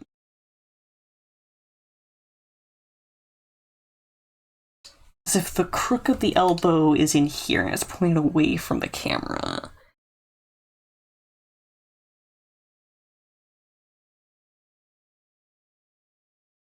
The other thing is the hand might be rotated differently, but we're going to be covering it up with this doorknob is the other thing. So it's like, how important is that going to be? Love the double doorknobs with the different sized peoples. Yeah! In the background right over here. Warning! Tiny staff at work! Another prop that I have to add to the background is the rolling stool that Bet is seen using in at least one of the shots. Because I want it to live right here. That's the home that it's going to go into. It's going to have to be on a different layer than the other props, though, because it's going to go behind the table. But yeah, a lot of my joy with working with this has been really feeling the set pieces, which doesn't happen for me with backgrounds usually. Dad sent you an animated commission for a logo. How much should you charge them? I typically put my personal rates in terms of hours. I'll never go below. I try to never go below $20 an hour. So if you have a good grasp on how long it might take you to produce this, you could, phrase it in a similar way. Though, something that I'll also offer clients is, hey, if you set a budget, I'll then deliver something within that budget, which might mean we end up cutting corners, but that's going to be what you paid for as well.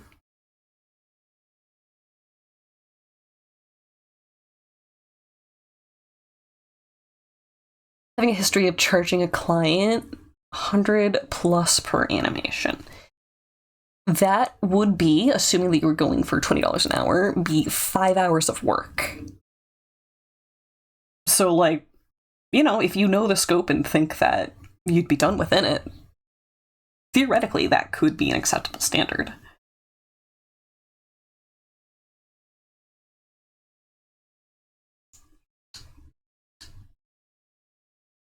Let's see, how do we want to go about some of these wrinkles?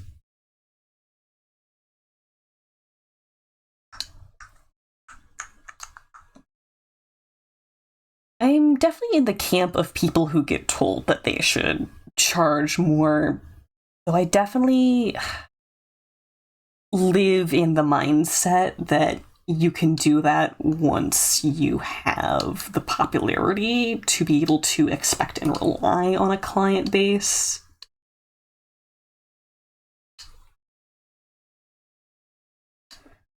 I do suppose, though, the other potential viewpoint of that is if your time is valuable because of other factors, like say you have a very busy life and you don't focus on art, then suddenly dropping everything to do a commission is, work away from other work.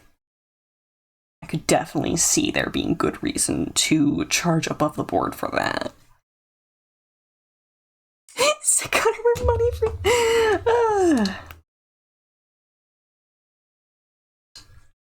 I'm not going to tell you how much time I've spent on this file. I just looked at it and I'm not telling you.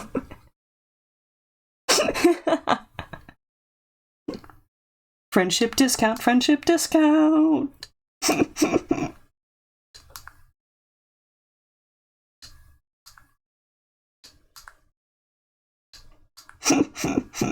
Let's be so real. Even if I did feel like I undercharged for this,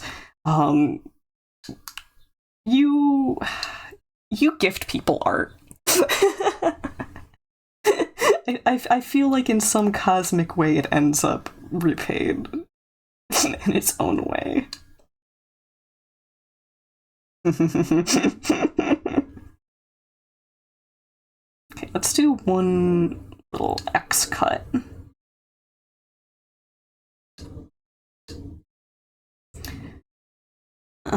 Put a line through there. Well, actually, I don't have to do that. If the door is overlapping the character, then we can leave that there. You do that because you're a no-lifer. It's time and effort. regardless of whether or not you choose to value your time and effort, other people will. They'll regard it.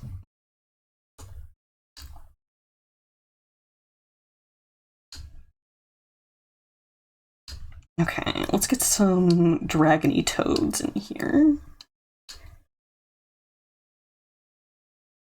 That's good and simple enough. Tax time? Are you telling me that you sent art? Like to regard my time with effort and money? Hypocrite! Hypocrite! Get her!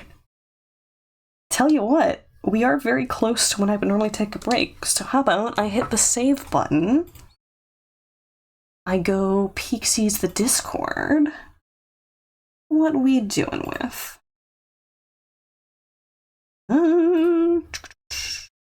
Things in my Discord. Oh. Okay. Drag drop this in. Save command, Alt F4. I just press the button with my mouse. Oh yes, this sure is an enthralling conversation I am having at the Mustelid Manor with this person off screen, so much so that I cannot hardly tell what may be transpiring with my bowl of snacks, or the fact that I don't have any legs. The reaching reacher. The grabby grabbers. The real lore here is that I've already crunched your legs off. Like an animal cracker, you know. You gotta get the legs first so that they don't run away. I can't say that with a straight face, oh no. This little stinker face is really appealing to me. It's good and effective and simple. Thank you.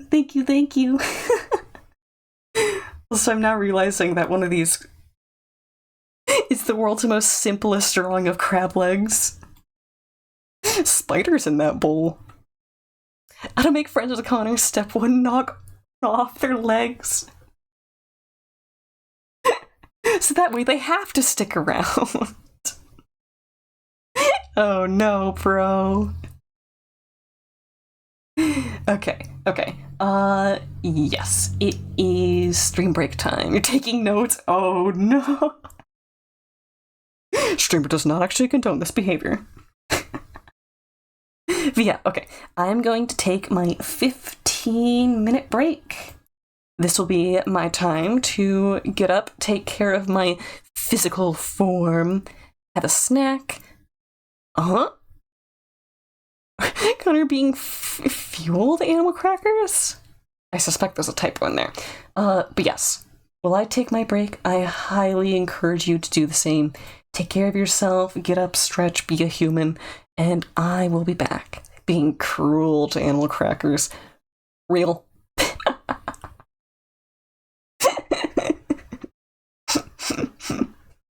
No one can hear their cries but me.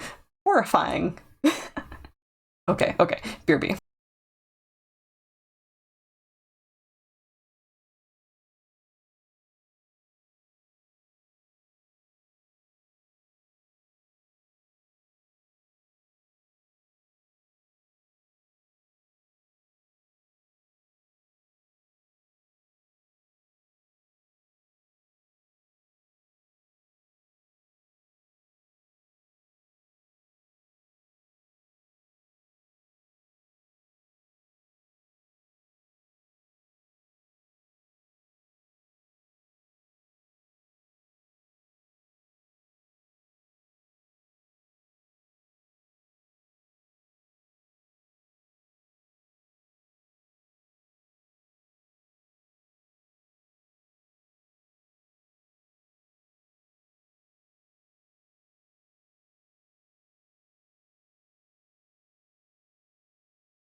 Okie dokie. Let's get back in.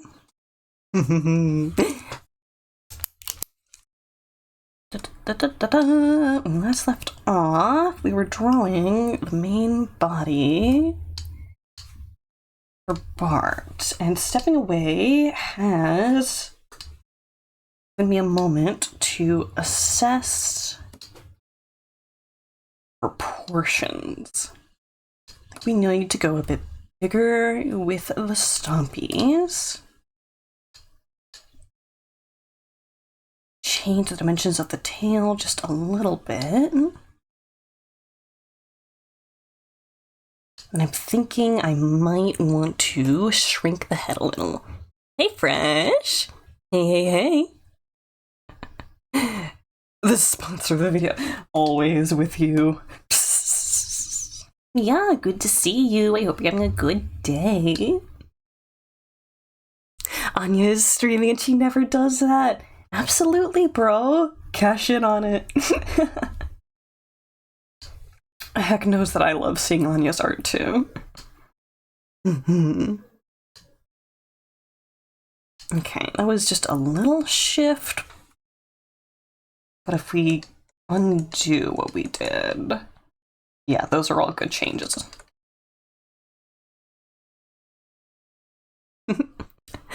So good she is. Or something funny, you have 12.5k clams.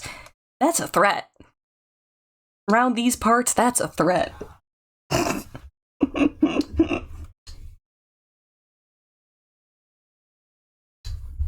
Okay.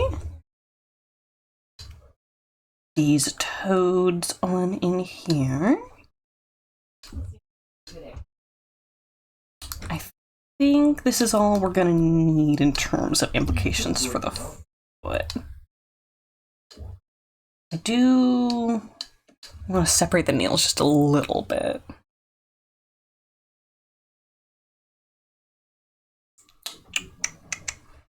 Wondering if I want to bring in the ankles on this suit a little more.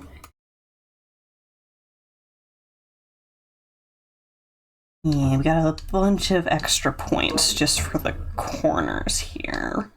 Oh, this one's pretty easy though. Dokie.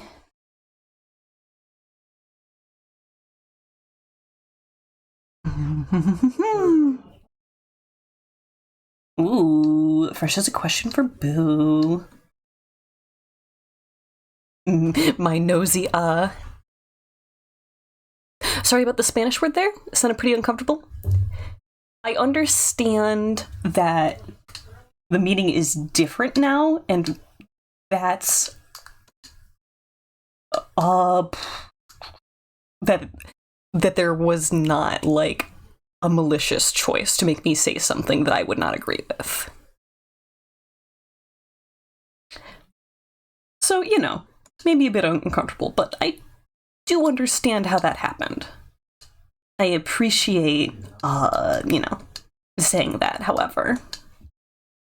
Earring accident work. Fresh wants the tea. Fresh wants to know how it's connected as a story element. Ooh, and what kind of earring did she favor for that? True. You don't like tea, but you do enjoy tea. It was a hoop. That's exactly the type of earring that would get yanked off working the kind of job that she does. So, good call. Okay. I think this is good for Bart. Oh, Crumpet. Thought you had sense. I feel like it's probably one of those things. You gotta draw something. Oh boy. It's MS Paint time. I feel like it's one of those things where Crumpet knew that she was doing wrong and then said, but it's never gonna happen to me, right?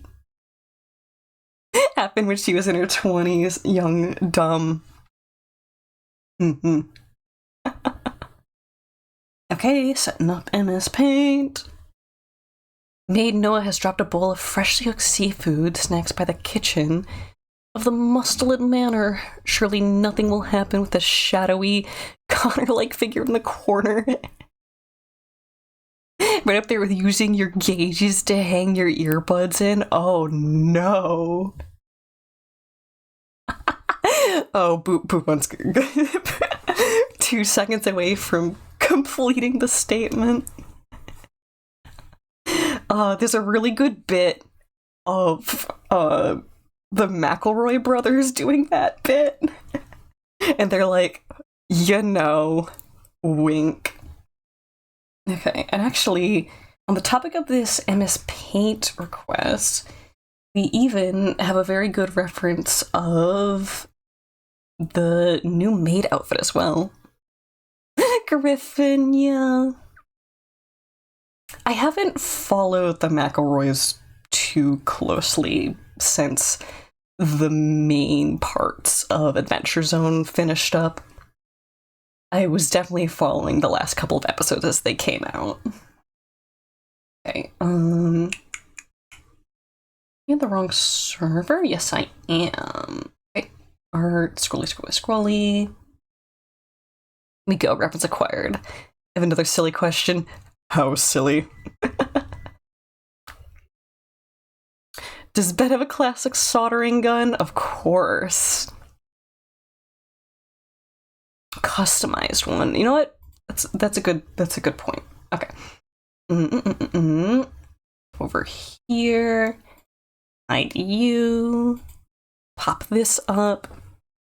And MS Paint. It begins.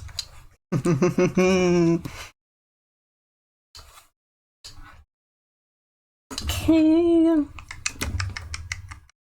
You're back. Welcome back. Just in time for us to take 15 minutes for an MS Paint redeem.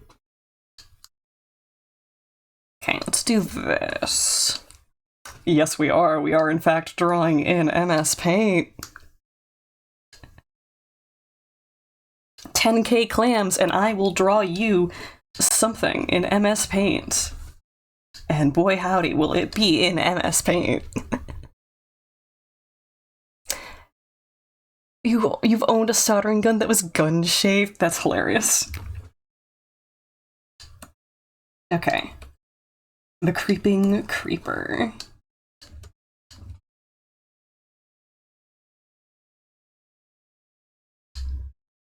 Oh, this is already a very interesting vibe happening. Okay.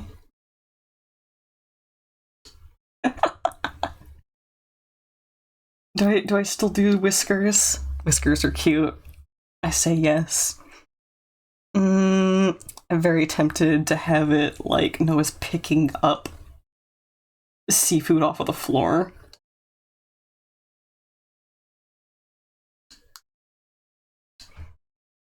Okay.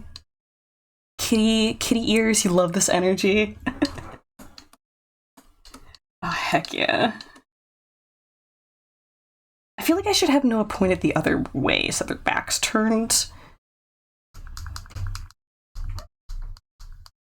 Maybe a little more like, oh no!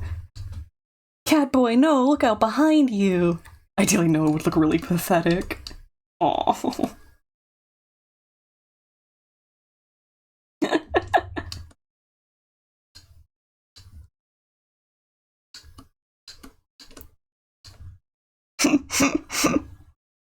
MS Paint over Procreate? You think yes after this? I mean, this version does have layers, so there's that.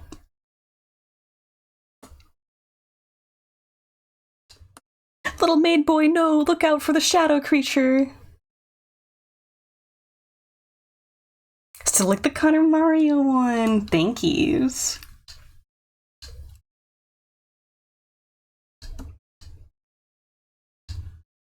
Wait, I don't need to hand letter this text. I'll use the text tool later and save time. Because we are, in fact, on a timer.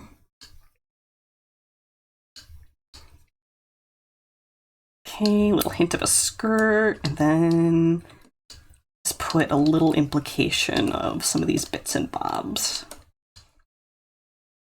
Okay, new layer. Zoom in, we'll have better brush control that way. Let's go up to 3 pixels. All right, and this is our buddy Noah, who I don't think has a kitty nose. We'll go back down to 2 pixels. Okay, got the heart hair clip in.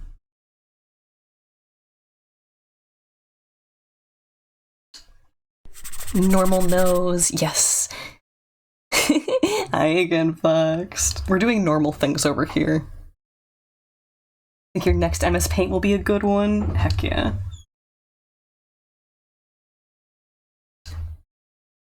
Okay, we're gonna go pathetic boy fail moment.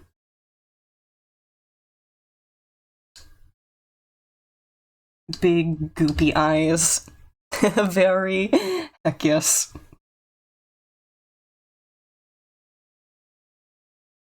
These sad downturned ears.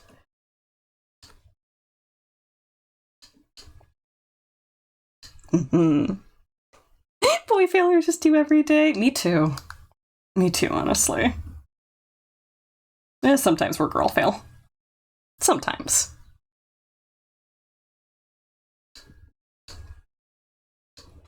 Doki, got the puffy sleeve. And let's start to imply some of these seafood items.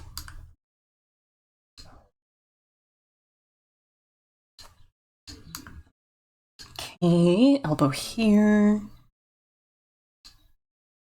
Say this is crab legs.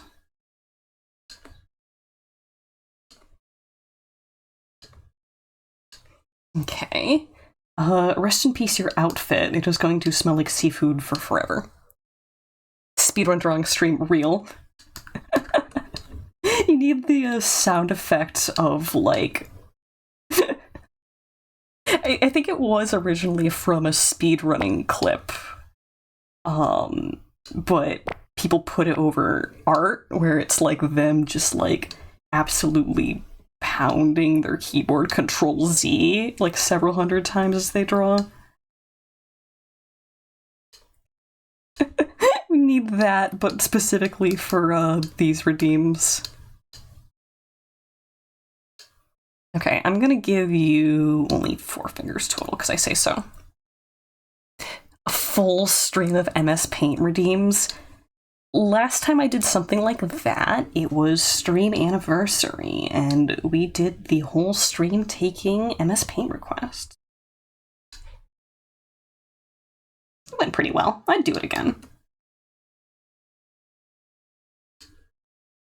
Doki, I'm gonna make an executive decision to also add a bow back here.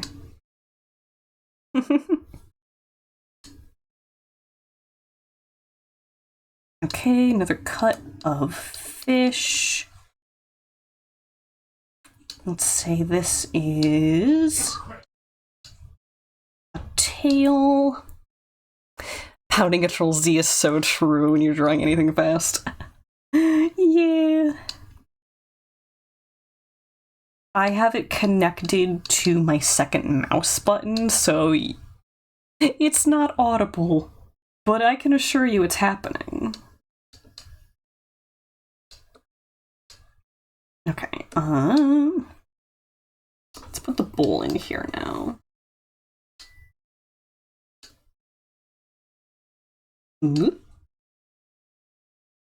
Dude, this is more crab legs because I say so. Because I'm thinking about crab legs and it makes me hungry. Put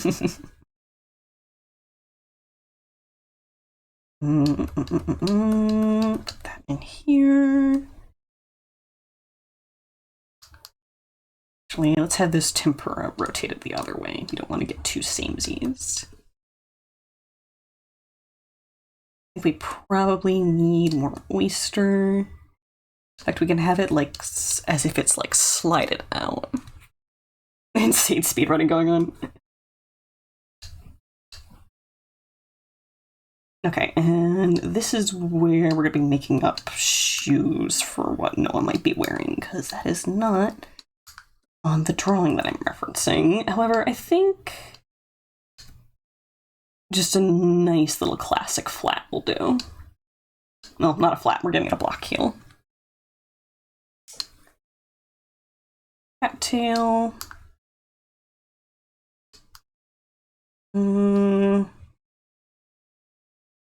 It should do.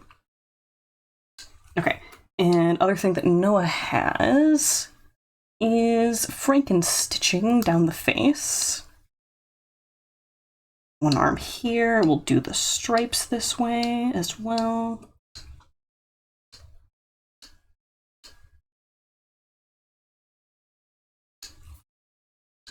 Okay, and trying to decide if we're going to want to do this shadow as a literal shadow.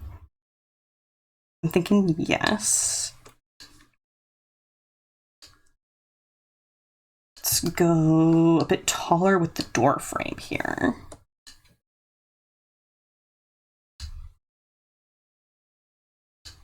Toki.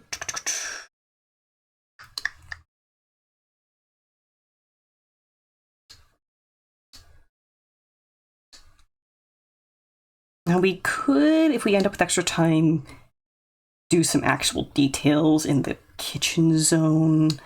For now, let's make a new layer. I'm going to take this down to 1 pixel. What I'm going to do is we are going to scribble the edges of this in, and then end up using a fill bucket to make it interesting.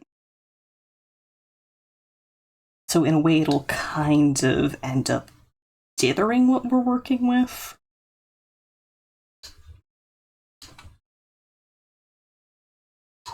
Except for where I do want it to be smooth.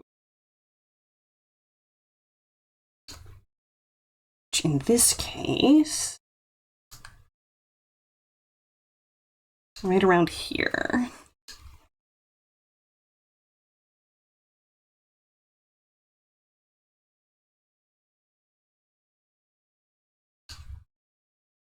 Okay, also do the same for the eyes here. Big grin. Something kind of similar for the other ear. Bucket. Bucket.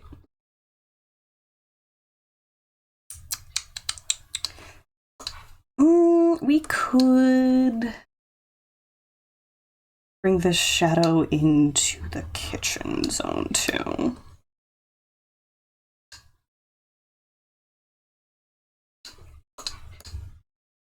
Okay, hide the sketch. Okay, yes, and I will take this time to do a little kitchen sketch.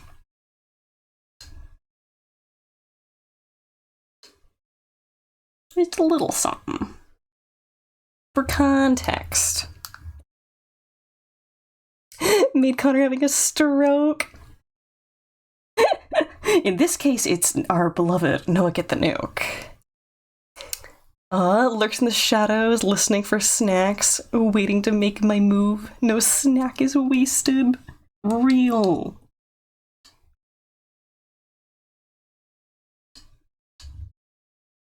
Okay, I'm gonna put a fume hood here. I think that'll help get the vibe. Some shelves. Okay. Then, can I duplicate this layer? Yes, I can. Okay, do some sock stripies. Just a little color for implication. Okay, gonna have to do some close gaps.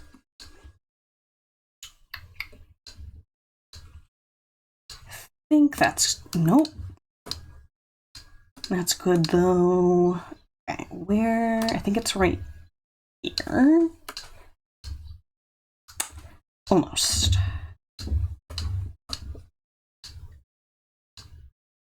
Right here for the wetter eyes. Snatch, you're about to give him a contract. You're so real for that one. Okay, and then I'm gonna manually just brush in some more shadows. Looks good, thank you. Ironic that drawing you just posted your cougar drawing in the Discord.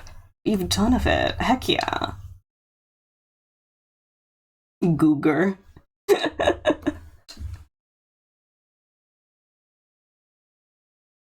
Okay, I'm very surprised that we still have time left on the timer. It will go off when we've hit 15 minutes, but for now, we can just keep adding some juice and jam to this. Love-hate relationship with a hat in time because it's so good. Yeah, that's about accurate for you. Okay, let's go into text tool. I think we're gonna have to increase this first, go up to 20. Someone having a dad sneeze beyond the room? Yes. The audio filter could not catch that.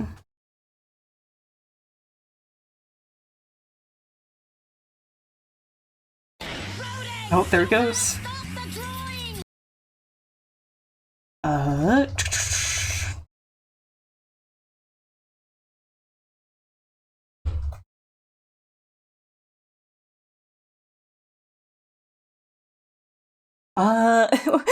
I hope no horrifying shadow monsters lurking behind me.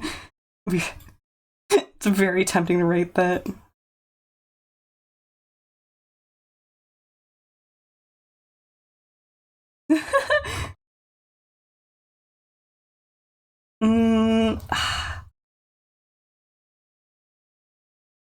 I hope Connor doesn't find out. We'll do that.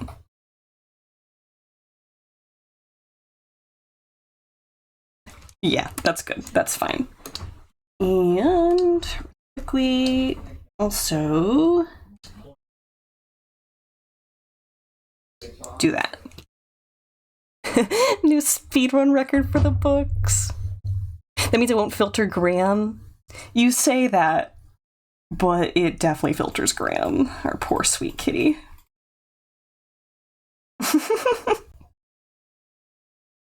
This is pretty cute. Okay. Me hide that for now. Save as PNG.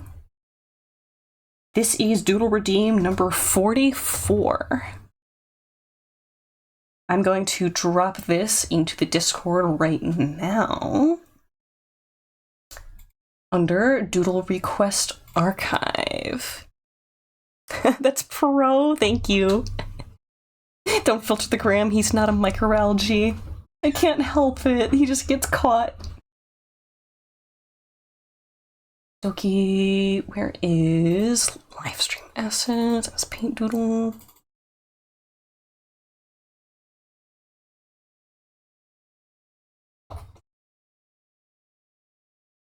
And there we go. Probably look at that Discord. It's not required. I definitely appreciate everyone who uses it to chat, though. After 1 hour, you've only drawn a circle. The inspiration eludes us sometimes. Okay. Back in here. Let's lower the opacity on the table. Probably the props too. You will be right in the way.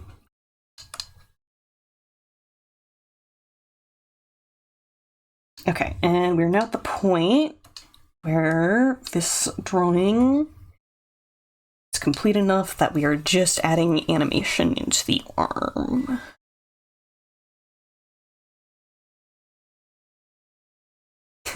Love seeing people love art and forgetting it. Yes. College was a delightful time for me because I hadn't really gotten to connect with too many other people who got it. It was very nice to be around peers who were on the same level as, like, that's a weird way to put it. When I say on the same level, I'm not talking about the ability to draw specifically, but the ability to talk about drawing and culture. That's more specifically what I mean. People who are engaging in art on the same level as I did, we'll say. Mm-hmm.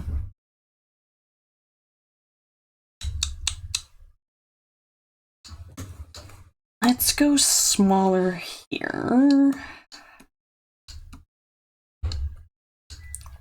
Lower.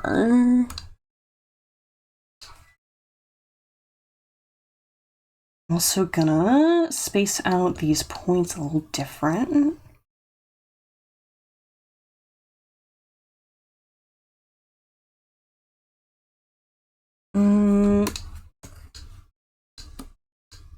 Yes, but let's put it here.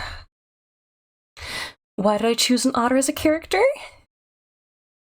You can tell, I make otter sounds for sure, like when they're happy. It was actually around art college that people associated me with otters. Like, it was one of those things where people were joking, like, hey, what would everyone's persona be? And someone suggested otters, and it was at that point that I did a whole bunch of reading on them, because that's the kind of nerd that I am. And I just really, really liked the attitude that they seem to have. And that's, you know, as a person, that's me anthropomorphizing them, but legitimately, they seem like animals that shrug off so much and concerned themselves with the best parts of lives. They sleep a lot, they play a lot, they eat a lot. It's good. I don't know if it's fair to say that I do have an otter mentality, but I really want to have an otter mentality. Getting a ghost praying mantis soon, that's awesome. Oh my gosh. I haven't taken the dive into doing any indoor bug keeping ever. I grew up collecting them by hand a lot and like catching and releasing them, as well as butterfly husbandry. I have raised dozens of like local caterpillars and then released them when they turn. But keeping them as a permanent pet in an enclosure indoors is not something I've ever done. They swim on their back also. Literally the most relaxed you could possibly be. You became a cat because a friend of yours said, "Piss, piss, piss," and you, the fool you are, responded instantly. And it was never the same after that. Okay, I do want to make sure this looks big enough to be a meal. I think I want to mess with this corner a bit. Yeah. It's actually really funny because I had otters assigned to me by someone, and then way later we had this big nasty falling out, and right around that time they suspiciously were like, I don't think you're actually like an otter, I think you're more like a dog. And then I'm just sitting there like, yeah, I'm sure. You'd like for me to be friendly and obedient, wouldn't you? Yeah, totally. Nope, you're definitely not motivated by anything else. The psychology of what was happening was really interesting in hindsight. Sona has been a bunny before most of you were alive. Bunnies are good. Woof. No, I'm super not a dog person. In multiple ways. They're good animals, and, I'll happily be around them, but, I would not apply the epithet of a dog to myself ever. It's a fury. It's like that one meme where it's all just, F you guys, all you do is throw tuna at me and say, go Catboy, go. Ha ha ha ha ha ha ha ha. Yeah, we're always doing stuff like that. Fury, if I threw tuna at you, would we still be buds? I mean, I'd still think you're cool, but I'd also ask you what the hell. Correct response. But Doodle, why are you throwing tuna at me? Why not? You can throw some back. It's mutual. Okay, sure. Somehow it made it inexplicably weirder. Kind of. I mean, you're an otter though, so maybe you like this more than I do. Oh my god. Oh, good stuff. Okay. Oh, Boobun says canned tuna. It's actually very important context. How if the tuna is still packaged and how so? Otherwise, this becomes concussion zone. Yeah, exactly. I was thinking, is it still in the can? Because it's kind of like hitting you with a metal hockey puck now. Nice. You seem nice. I really don't want to do that. It's free concussions. Normally you have to play like soccer to get something like that. Oh, free concussions. Normally you have to pay for them. This is great. I'm imagining my character sitting in like a booth, kind of like in Peanuts, how I think it was Lucy or someone would give like advice for like a quarter. Instead, it's my character sitting there with a sign that says free concussions. There was a Calvin and Hobbes strip that had a similar premise, and Calvin was he had like a little stand, and he was selling Swift Kick in the Butt for I think 25 cents or something. Yes, I haven't thought about that one in forever. Yeah, and Hobbes asked, so how's business? Terrible. I haven't made a single sale. It's yeah, I can't imagine why. I know, right? Everybody needs what I'm selling. He's so real for that, though. I don't know. I think that's one of those comics that I read as a kid that actually is funnier. Oh yeah. I love the amount of stuff that you just functionally can't get in Calvin and Hobbes when you're little, and then you go back and read and they're like, wow, they're talking about Leninism. This is a conversation about price gouging and Marxism. Wow. Yeah, kind of. I mean, also the 10th anniversary book, I think it hits a little differently as an adult as well when he talks about his struggles with the syndicate that distributed his comics. Yeah. No, there's lots of... Which, if you haven't read it, I highly recommend it. It's honestly worth it just for his commentary. Yeah, I believe I actually have the 10th anniversary sitting on my shelf. I'd have to double check that. That might be something that got left at a parent's house, which is fair because they're the people who bought. My dad's the person who bought the book, so if he wants it, then keeping it is understandable.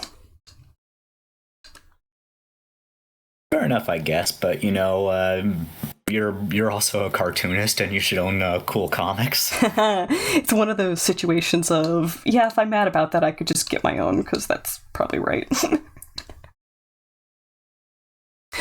Fresh says, concussions, half off. How much were they before? Half is what I'm taking off. Wait, free, half is what I'm taking off. Oh no. A little off the top. Oh goodness. Better than, what is it? Free lobotomies. Everyone's safer for that one. Yeah, you could get free lobotomies. I can't speak to the quality of the free lobotomies. Noah says their mom keeps getting Disney princessed. Okay, what kind of animal does she bring back this time? Waiting for it to be like a whole, like, lynx.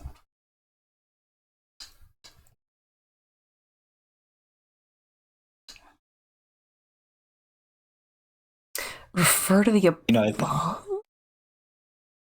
I think it'd be really cool to be like a Disney princess, but you end up befriending like animals that are like weird or something. And instead of like bluebirds or like singing mice or something, it's like a crow or like I don't know, like some rats.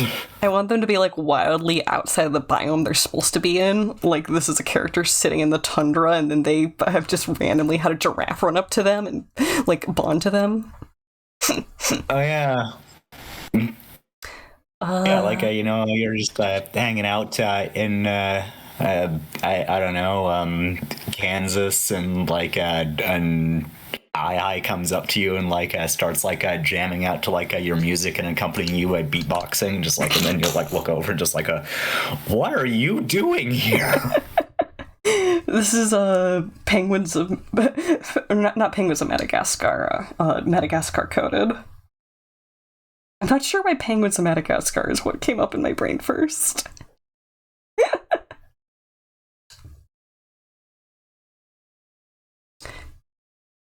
Also, or yeah, like or just like Madagascar proper with like the lemurs and stuff like that. Mm-mm. There was another show, wasn't there, where it was it was All Hail King Julian. That's the other show that I'm thinking of. Yes. Way too many spinoffs. For a while, like my parents thought that like King Julian was like the funniest thing in the world, and like they'd like just be like walking around the house like quoting his lines. It was really weird. That's kind of cute. Yeah. Well, like I think the best thing about my parents, and I think this is cute. Like they've been married for like almost 50 years. They're still very much in love. It's like it's nice. Yeah. Incredibly so. Oh, and Noah was referring to their story above of very poor sopping wet dog just coming up to their mom and absolutely begging for attention. That sounds about right for dogs.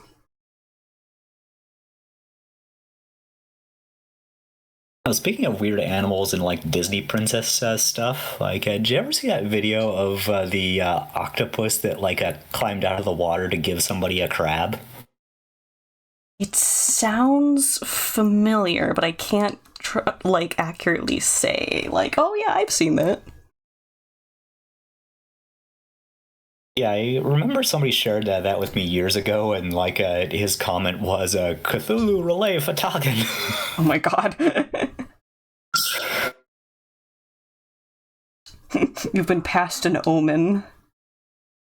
But yeah, like I thought it was actually cute. Like just like it comes out of the water, like gives like somebody a crab, and then goes back into the ocean. Just like okay, thanks, buddy. Yeah, you got to really ask yourself what was going on there, because a lot of cephalopods have like around the like marker of like the intelligence of a 7-year-old, I believe it is. At least cuttlefish have been proven to be around that benchmark, so it's like what was little bro doing? Octopuses are too.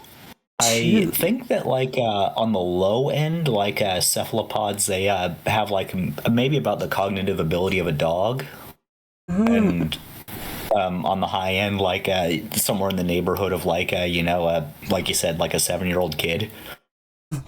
Yeah, which those things are always so hard to accurately make statements about because like intelligence isn't an all or nothing thing. You can have different like selections of intelligence. Like something can be really good at like navigation and another thing can be really good at like puzzle solving or problem solving. You can really only kind of estimate those things and say like, oh, it's about comparable to that. Yeah, I mean, that's something that's kind of sucks about trying to like measure intelligence is that like, could make the case that a cockroach is dumber than a human, but a cockroach is a lot better at surviving than a human is. Yeah. And that's also why IQ test will always kind of be pseudoscience, is because the narrowness of what the test is incredibly broad. And also, older versions of the test had questions like, which woman do you think is uglier? And then it has like 4 pictures of women with different nose shapes, and it's like, oh, okay, this is opinion-based eugenics. Just like, It doesn't have it now, but like, clearly this was just made by people being people. This is not an absolute fact of anything.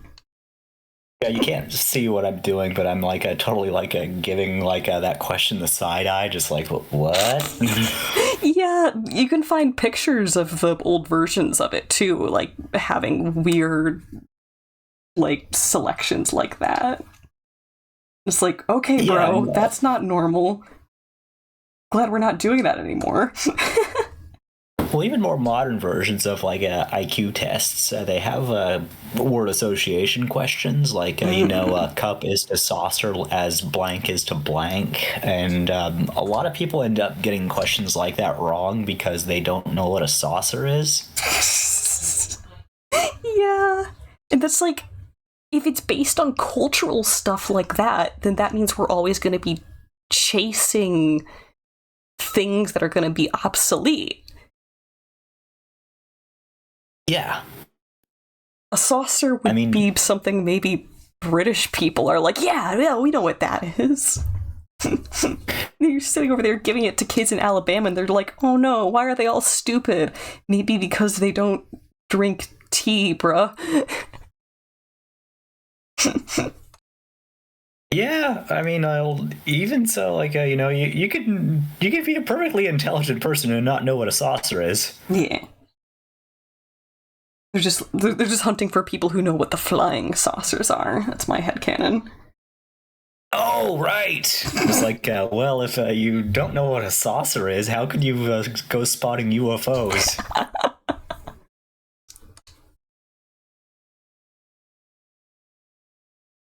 I think one of my dumbest how moments... do you understand Star Trek? Oh my god.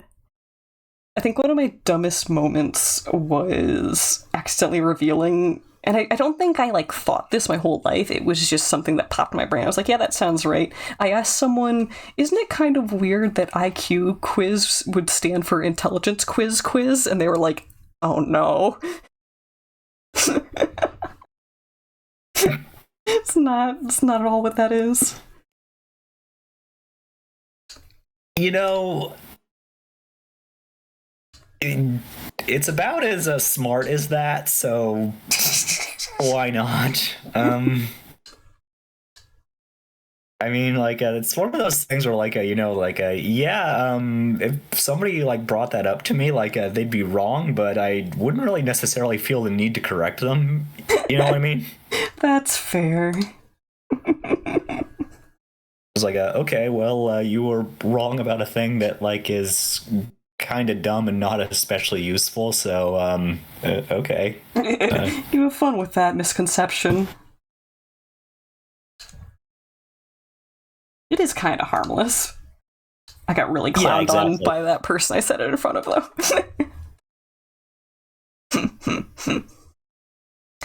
Who invented the intelligence quiz? Well, the Department of Redundancy Department. Mm-hmm. They also named the Detroit River the Sahara Desert and chai tea. We've been here before. We've been in this exact joke.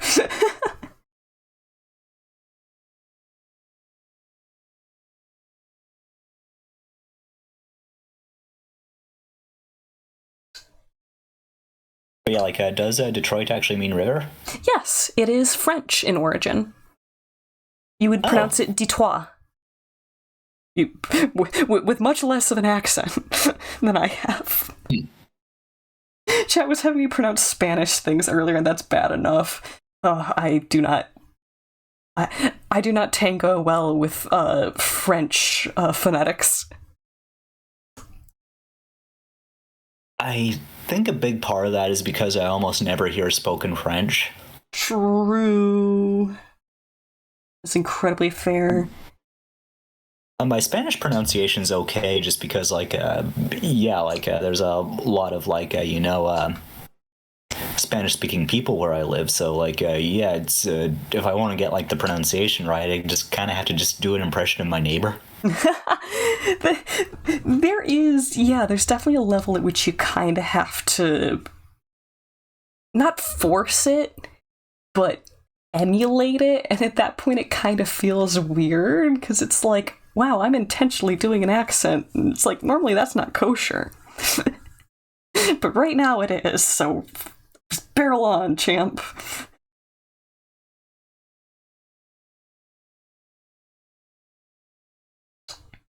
Okay. I actually kind of wonder if, like, people that learn English to do that, like, like, would they like do an impression of me? Probably not me, but you specifically. It's like, you can speak English and you can sound like me. Or, no, don't do that. That's a horrible idea. Wait, when did we decide that accents aren't kosher? It depends on who you ask, and also why you're doing the accent. Also, that's fair. Also, how good you're doing the accent. Like how we were kind of messing around with like Japanese phonetics, and then Donna comes in and it's like so off the mark that we're like, okay, reel it back. That was really funny. Uh-huh. Well, you can always do a cowboy accent, and ain't nothing wrong with that. My father. Speaking as cowboy adjacent, I reckon like a 7. My father always said you can never upset someone sounding like a Southern belle. Yeah, God. So there's like Southern belle is, I guess it's different. I would equate it as different than like Texan. Yeah. Because like that's more like Mississippi. Like a little higher up. Yeah. It also South is so broad.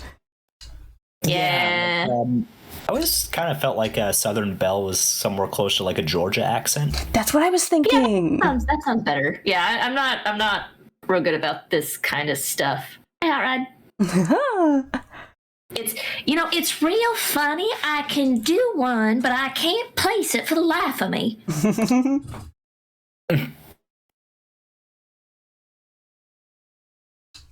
I would say like maybe Georgia.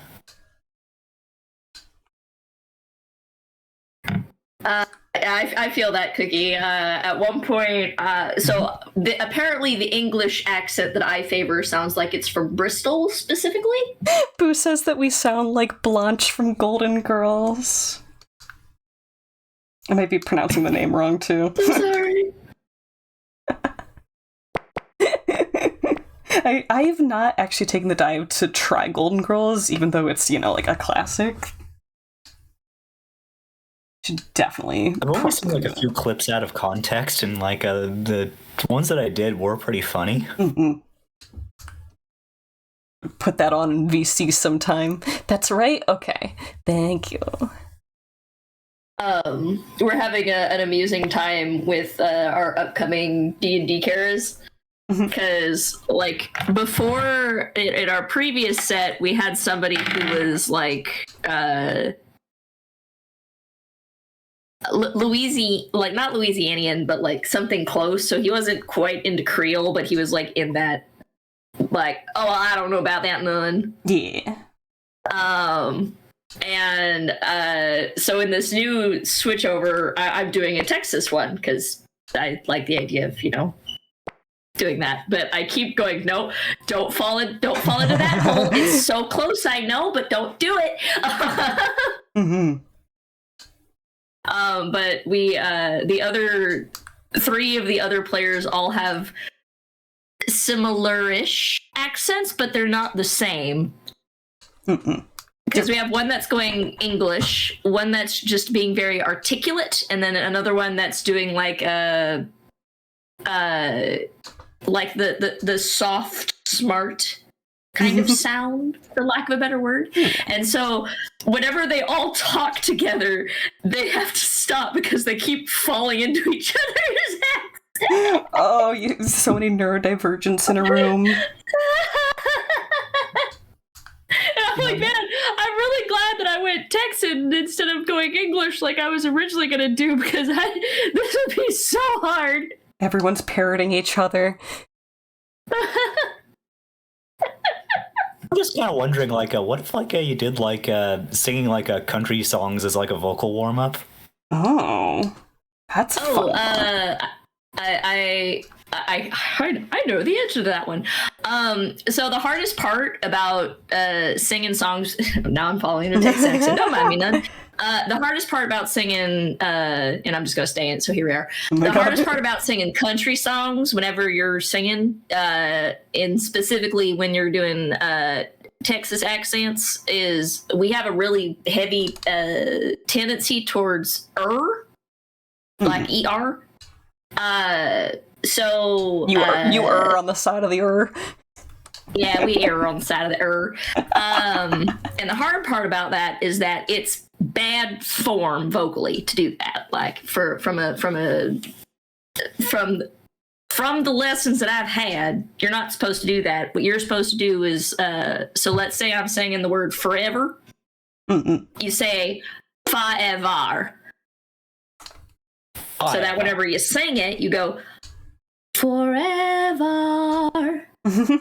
So you still get the R at the end of it, but you don't go forever. You don't like hang out in the letter R. Yeah. You're not growling at the audience. Right. Well, it worked okay for Johnny Cash. I mean, I know he's not from Texas, but, I hurt myself today.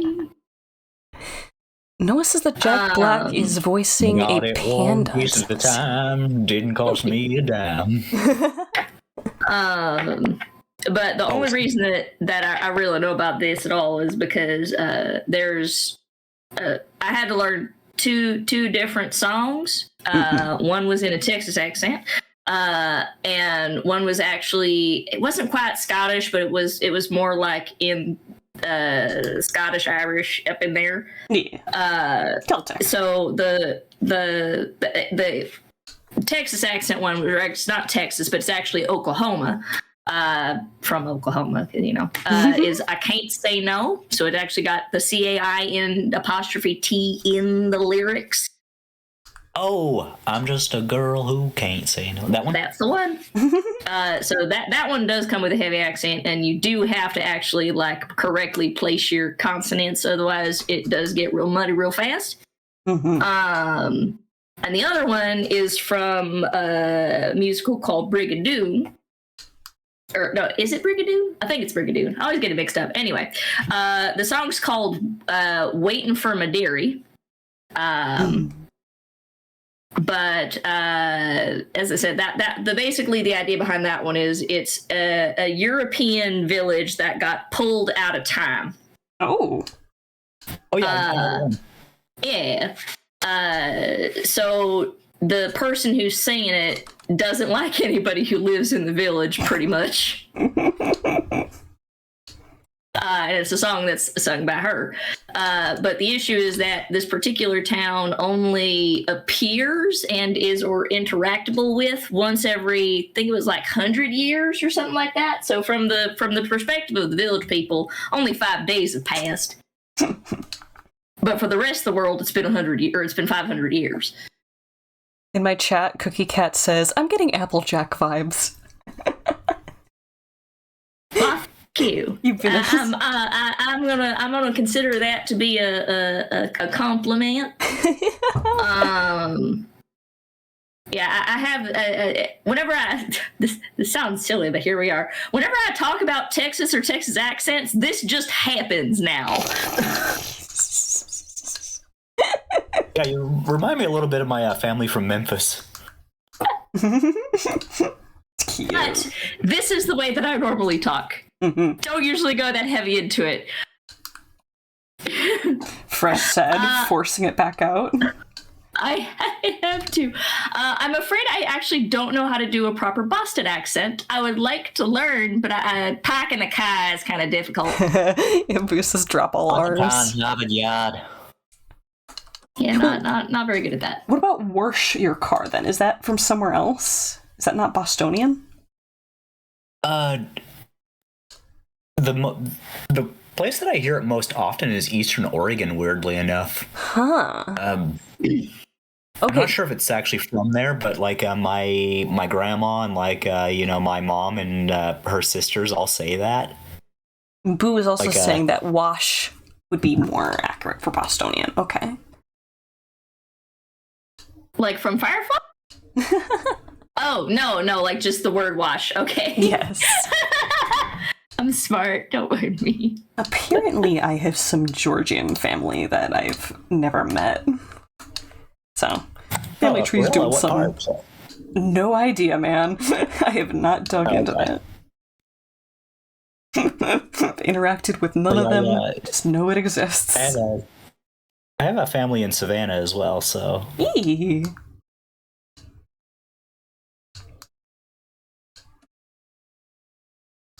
Plot twist, I'm actually your cousin. It's not impossible. But it's like, cool, we should hang out. Family reunion!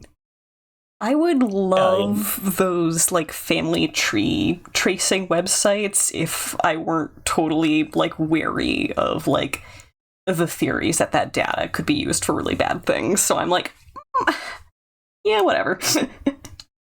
Is mystery. No need to know that bad. I mean, I really only know one person that has done that. I think they probably had one of the best reasons for wanting to do it is they're actually adopted. Oh, absolutely. So they legitimately had no idea where they're from. Yeah, no, 100%.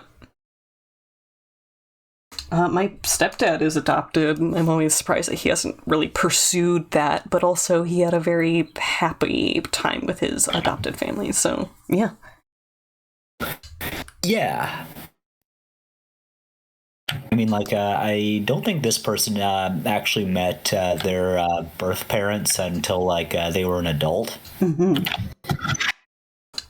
And yeah, like their birth mom has like a 5-year-old now, and like it was weird. Wow, that is definitely a vibe. Yeah. Anytime that someone, was adopted and then they find out that they proceeded to then have more kids, it's like, was I just at the wrong time? What gives? Lots of baggage to be had there. Yeah, I mean, well, like, this is also like, you know how some people like, look at like weird stuff like that from their past and like have like a kind of a weird, dark sense of humor about it. Oh, absolutely. This is totally what that person is like, and it's kind of awesome. Mm-hmm. Yeah, like the I think like their Discord bio says something like mistakes were made and that's why I'm here.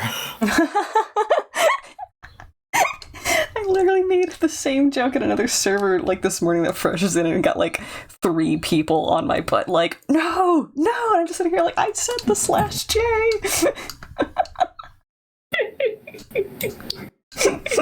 Pounced on me like leopards. Listen, I'm chatting with a lot of people who have some self-importance issues. I was concerned. I was acting accordingly. You're all delights, and that's a good instinct. I do use /J honestly and earnestly, though.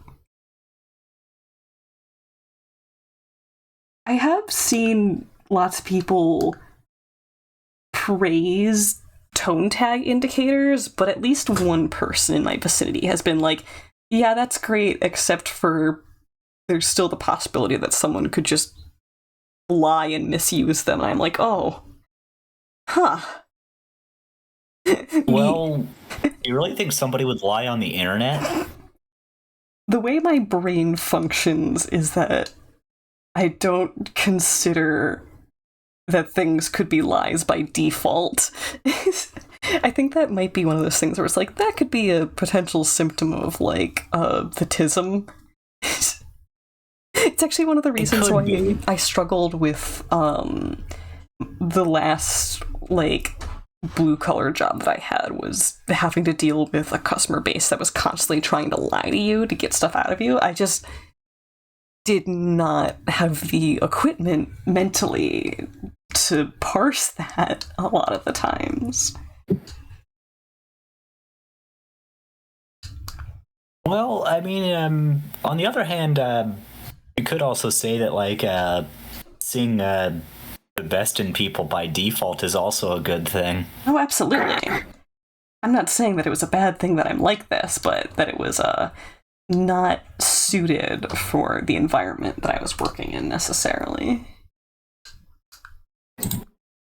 Maybe, but, you know, if the solution to a problem is to be a jerk, then I don't know. Is that really a solution, though?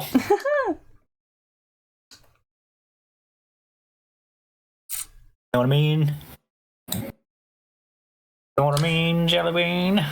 Here's the thing. These people, this was the animal shelter. And so these people's reasons for lying a lot of the times came down to petty convenience and not needs. And as a nonprofit shelter, every time that you accept an animal from a city that you're not supposed to be accepting it from, you're spreading thin the budget that's supposed to be allocated on the animals that you are supposed to be taking to begin with. So a lot of the times it would be like, yeah, I found the dog right outside the building, and it's like, you got this dog from 2 cities away, didn't you? And she's like, please, I'm just take this animal, I gotta go to work. And I'm just like, oh my god, no, I can't, it gets me in trouble. And it's like, just take it somewhere else. But I don't want to drive someone else, I'm here now.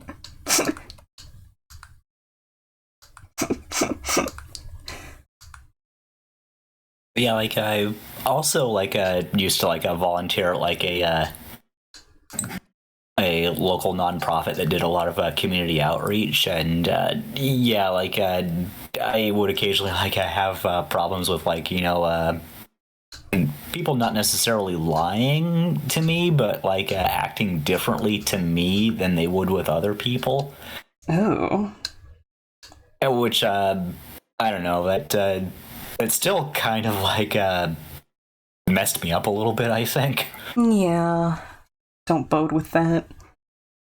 Yeah, well, like, essentially just, like, it was kind of like, they do, like, a weird, like, you know, creepy stuff when, like, you know, I wasn't looking, and then, like, someone else would, like, tell me that, like, hey, didn't you invite this guy? Just like, oh, shit. Oh, yeah, not a vibe. Yeah, and well, like,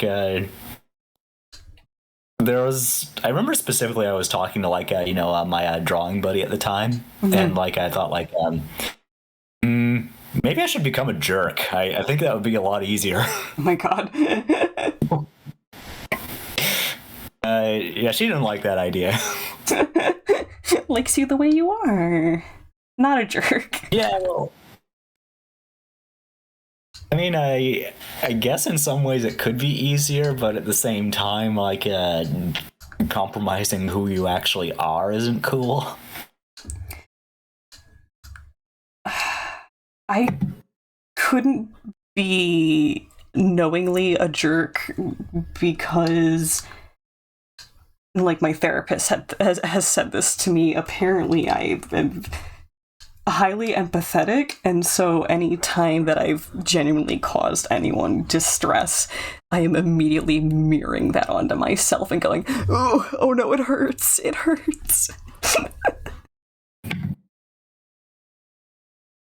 Whoa, really? I mean, I'm exaggerating here, but, like, like, still, I have mean bones in my body, and I have to express it through characters, because expressing it in the real world feels awful. Well, I actually come from like a slightly different place. Like, I actually have empathy problems. Like, I freely admit that this is a problem and it's something that I need to work on. Huh? But yeah, like doing something like mean to like an actual person that you can see, like even for someone like me, it doesn't really feel good, just like you kind of like watch their face like crumple and like they just like their posture just kind of goes down and just like oh no Yeah. I screwed up. Yeah. The thing is, you can have a deficit of empathy and still be an awesome person. And that's because, like, a lot of society is agreeing to social contract. And that is to say, like, even if you don't necessarily have the default to feel an idea of what you think the other person is feeling, you still want that person to want to be around you, obviously. And, like, for that reason, people who aren't on the same level of empathy as everyone else aren't monsters and aren't necessarily, like, unpredictable and insane. It's like, no, that just means they're gonna probably be working more off of motive. And aren't we all in our own ways?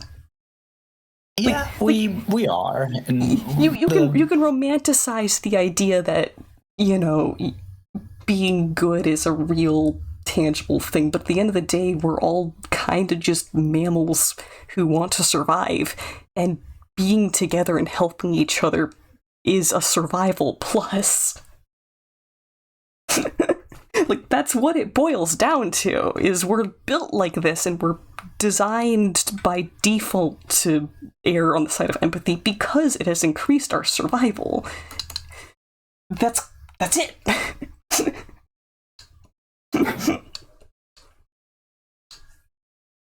Yeah, like with that being said, like this is something that I do acknowledge that I have, and I do work on it. Yeah.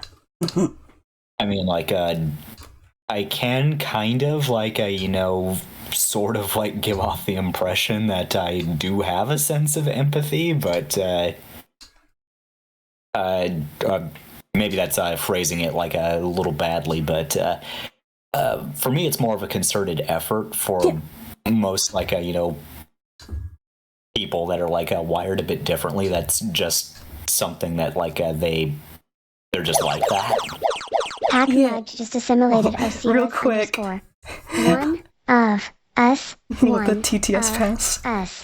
Pack Mug, thank you so much for gifting a sub. Good to see you. I hope you're having a great day. I hope things are going well. And they actually got Osiris with the gift sub too, so if bro pops in at some point, they will have unlimited emote access for the sub. Awesome, awesome, awesome, awesome. Where did I leave? Where did I park this train of thought? Oh yeah, the effort that it takes to make up for some level of deficit in natural empathy. That's exactly it too, is that even if your instinct isn't to try and, take someone else's feelings into yourself, there are still things you can do where you stop and take stock of things from an objective standpoint and try and math that out. Yeah, I mean, I've gotten kind of good that, based on this situation, I'm probably supposed to feel like this. I kind of don't, but yeah. If I did feel like this, maybe I would act like this. And if I acted like this, maybe I would do it because of this. Oh, I should just do that. Literally everyone in society is LARPing in some way. So that's just another form of it. You're just faking it till you make it. Everyone does something like that in some category. I like that phrasing, by the way. Everybody's LARPing at something. Yes! When I mean that so earnestly. For example, when I go outside, I pretend that I don't have a general anxiety disorder.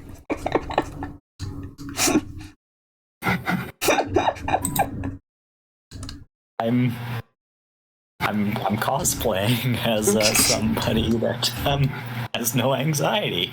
Do you like my normal man costume?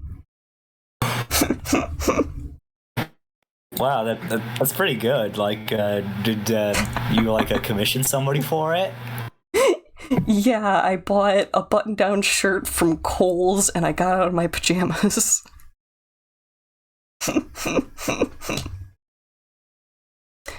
Pack says they just got out of work hell. Oh, working on the weekends. I hope you get a couple of clear days to vibe. Wong says they heard that there's this game that essentially teaches you how to accurately file taxes with anime girls. Send it to me. I can't full send say that. I want to get better at taxes. Might as well with the waifus. And Cookie says they're very good at comfort despite not necessarily feeling or expressing emotions very well. Yeah, there's another thing too, is there's a whole facet of understanding other people's emotions as they telegraph them and internalizing that. But there's also the other form of emotional intelligence, which is identifying your own emotions. And I have known people who have almost zero skill in that regard. And it's, I don't want to just say interesting to see, but that's kind of the only word that I have for it. It's I don't experience it like that. And I have had a friend who has kept a wheel of a chart of very simple emotions that then branch off into more complicated ones, and their therapist had given this to them to use as a touchstone of okay, we're having a feeling, let's sit down and try and explore where it is on this map. And I'm oh my gosh. Wow, that is a very different brain setup than what I am currently piloting.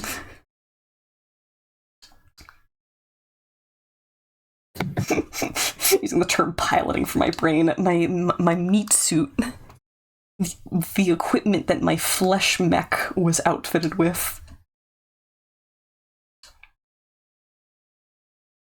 Yeah, I forget where I read it, but somebody said that it was being a human is basically being like a jellyfish that pilots a bone mech with like meat on it. Mm-hmm. I love that so very much. Well, phrase like that, it actually sounds pretty awesome. Mm-hmm. That whole concept is called defamiliarization, and it's one of my favorite things.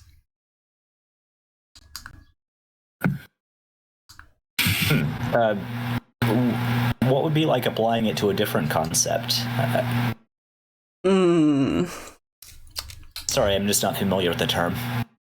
Have you seen that one meme where it's making spaghetti, but it starts all the way from like wheat, and it's like wet the dries, now dry the wets, now wet the dries, now dry the wets, now wet the dries, now no dry the wets, now dust the wets, dry the dust.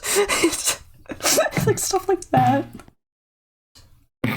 Or What? you haven't seen this? Okay, I'm gonna have to find this image real quickly. Okay.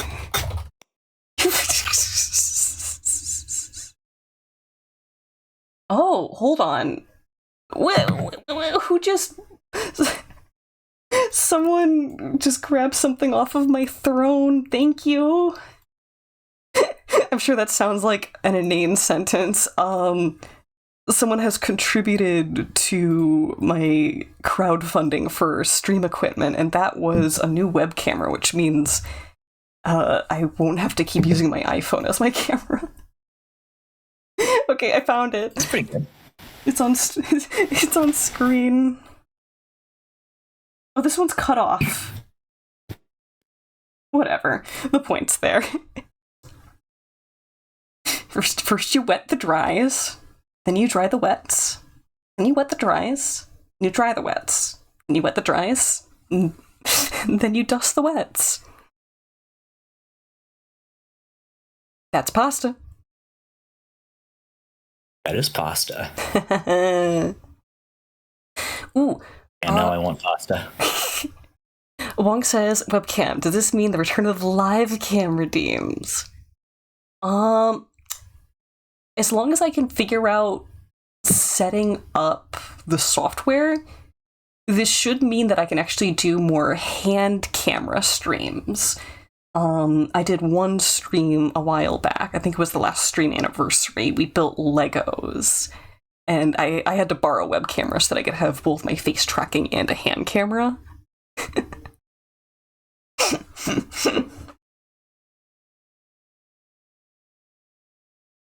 Oh, welcome back, Noah. With the hand camera, do you like wear like really cool gloves or something? Not for fashion. Or like chainmail gauntlets. Oh my god, I wish I had that. I don't wear them for fashion, but I have hand warmers that are like little sweatery bits. Ooh, Cookie in chat says they need to stop subconsciously clenching their jaw. I have a trick for that. If you make a point to hold your tongue between your front teeth, yeah, it'll stop it all right. It'll stop. Noah just said mewing. I should ban Noah for this. No.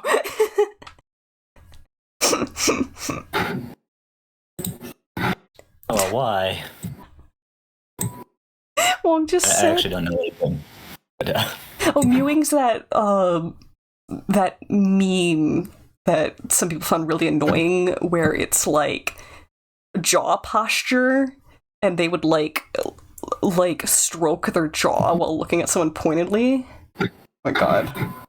Oh, it's Packmug who's doing that. I see you. I see you.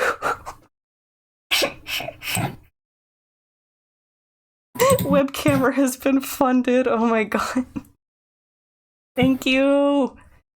Okay, I'm gonna do the spiel. Thank you so much for contributing. I hope that you are safe, that you are keeping yourself well, and know that you never have to, nor should you be, supporting us financially if you are not in the state to do so. Anything past that is much appreciated. Oh, Cookie says they have a headache from the jaw stuff right now. Yeah, that'll do it. On your way to a bruxism, if you're not careful.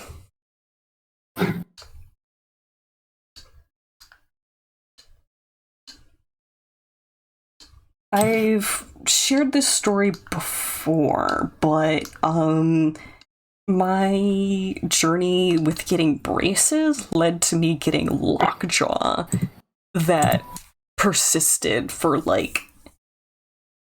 gosh, that might be up to 7 years afterwards, that I had to kind of train myself out of, just with posture and care and making sure that I'm not abusing my jaw with certain foods. Wong just realized why that one Pokemon is called Bruxish. Yes. This is 100% where that name comes from. That is the proper term for the condition of grinding your teeth, usually in your sleep. Chet said, do I buy Connor's power supply? I don't know what we're talking about in this context. Cookie says their jaw pops every time they open their mouth. Yeah, that's a lot like what I was experiencing back when I was really in deep with lockjaw. And that's literally just usually the tendons and the muscles being overworked. Yeah, mine does that too. My nasal bones also do that, and it freaked my old roommate out a lot when I would pop my nose. I don't readily know why that would be a thing happening to your body. That's new to me. It's something that has happened to me since my 20s. I wonder, is it the cartilage being mobile? Could be. Cartilage naturally flexes a little bit, but the idea that it's making a popping sound to me implies that there's something free floating and sliding. Might be, but yeah, it's just kind of like cracking your knuckles, but it's my nose instead. That's crazy. Are you assisting it using your hand? Are you pushing stuff around, or is it only muscles that are already there that you're able to do that with? I would have to use my hand to do it. Oh. Huh. I just reached up with my hand and tweaked my nose a little bit, like you can see me. But we actually did hear the smallest little pop through the mic. Oh. I have a buddy whose jaw has a permanent fracture that, according to doctors who have looked at it, is not going to heal. It's just going to permanently be segmented on one side. And, he still eats fine, but without using any hands, if he pulls his jaw muscles the right way, he can actually, make a grinding sound from, the fracture, shifting on itself. And it's oh my god, please stop. I don't want you to wear your jawbone down.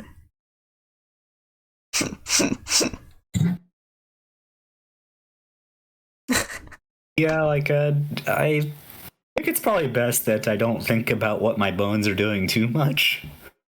So you haven't had this checked out even then? This thing? No. Huh. Oh, yeah, being careful is probably the best advice there, but cool party trick. But yeah, I really need to be better about just going going to like a doctor when I should go to a doctor. That's a mood. American moment. Yeah, I'm not sure I ever mentioned this, but I also have a metal plate in my right hand. Mm-hmm. Like, my right hand's held together with titanium plate and some wood screws, and it's kind of awesome. But how I ended up getting that is that I was running to like catch a train, and then I tripped and fell and like landed knuckles first on a curb, and I just kind of like assumed like, oh well, it's a little swollen, but it'll probably be fine. And then like I actually did see a doctor later for something totally unrelated. I think I was like having like chest pains, and yeah, like as it turned out, like it wasn't anything serious. It was just like you stressed or something. Yes. And I remember the doctor like looking at my hand and thinking like, I'm actually a lot more worried about your hand. And it's like, oh, don't worry about it, it's fine. It's like, yeah, go to like across the street and get x-rayed. Mm-hmm. Yeah. So I did, and like then I went to like do my shift at work immediately after, and he called me in the middle of the shift to like notify me that there's a fracture in my hand. Mm-hmm. So I'm still at work. Yeah. And I ended up getting out of like work at like 11 at night, and I ended up having to go to the emergency room because that was the only place that actually get like any kind of treatment. Yeah, at least at that time. I kind of get where you're coming from though, because there's not a lot that they can do for like broken fingers and stuff. Like the splints that you can literally buy over the counter, and like that's it. They're just gonna take money for doing an x-ray and say, yeah, no, try to keep off it for a while.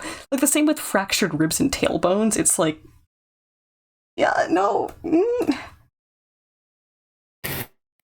What I ended up having was something called a boxer's fracture. Oh. So the metacarpals that are like in the palm of your hand, like the long ones. Those long guys. Like when you break one of those, like that's what's called a boxer's fracture, because those are actually the bones that get impacted when you punch something. Yes. And yeah, as it turns out, like bones in your hands are actually small and kind of delicate. Ooh, real quick, Boobun says they're gonna go get a burrito and have a margarita. Absolutely. Have a good night. Thanks for hanging out. Yeah, get extra margaritas for us. Oh my god. Yeah, bring some over. Also, Cookie says that their mother did something similar and has plating in their ankle. I'm gonna find out that it was like broken in the same way, like another curb incident. Noah says it's a margarita, but we blended and put a whole burrito in it.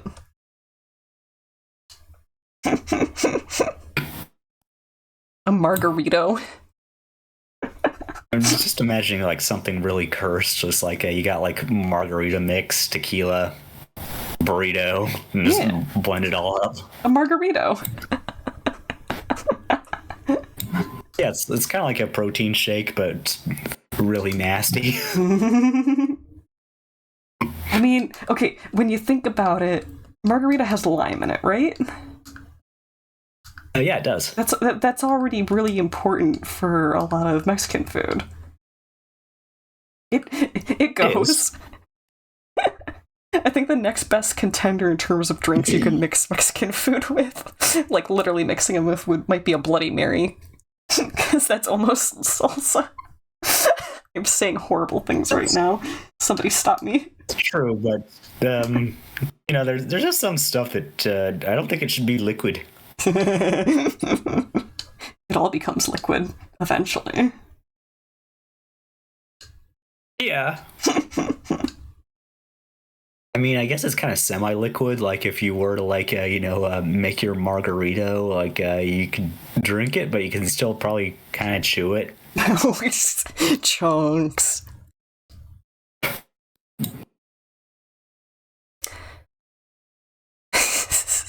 Pax says, it's foul now, but wait until 2030 when I become an internet sensation. Everyone tries to make their rendition of the burrito drink. I need it to be like the cinnamon challenge. I'm just like imagining it's just like a burrito you got from like Chipotle or something. Just gas station burrito. You know, I've actually had some like gas station burritos that weren't bad. Mm-hmm. Yeah. I mean, speaking of which, like, have I ever told you about the most disappointing pizza I have ever had in my life? I don't think so. Do continue. So, my family, like, my parents, like, they live in a small town in eastern Oregon called Condon, which I'm not sure you've ever heard of, but straight out of Condon. At the time, sorry, straight out of Condon. Yeah, straight out of Condon.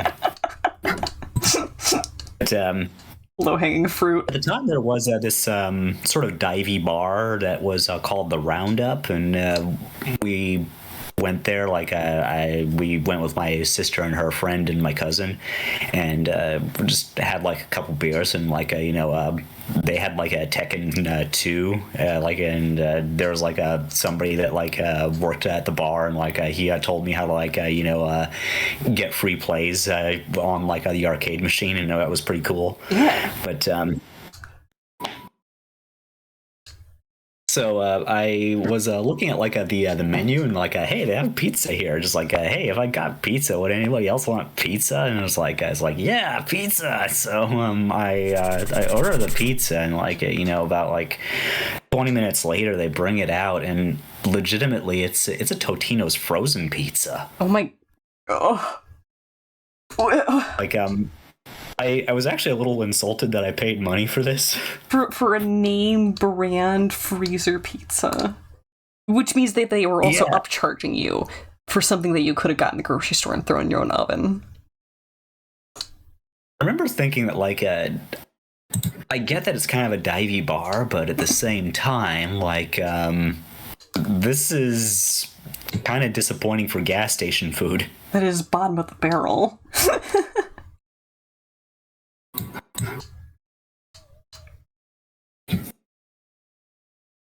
I mean, it wasn't so disappointing that I wasn't going to eat it, especially since, like, I paid for this. Yeah.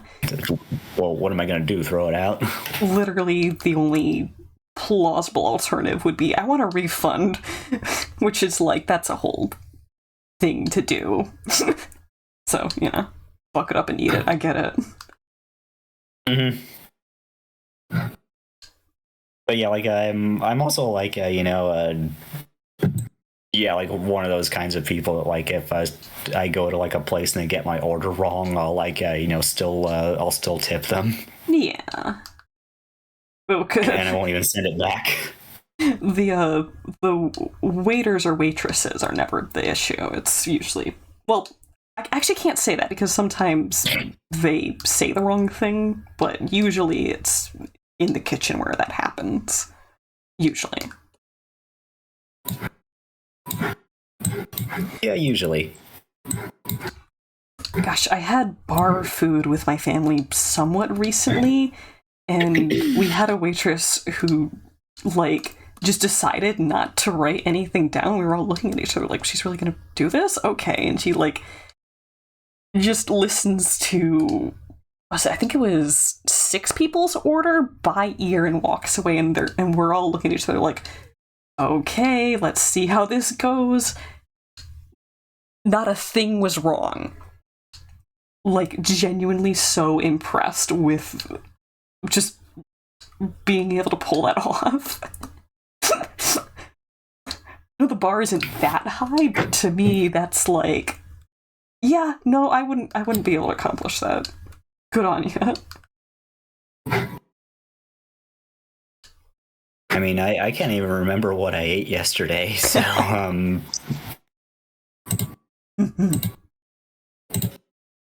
Something feels weird. I mean, I could probably like eventually get it, but I have to sit and think about it for a while.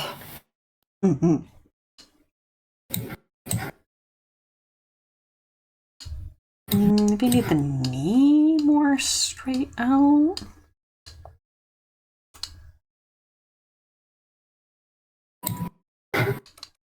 Might be good.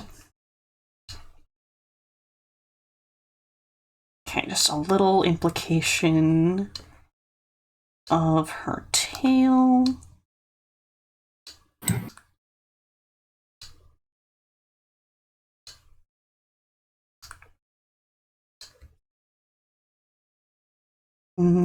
Yes.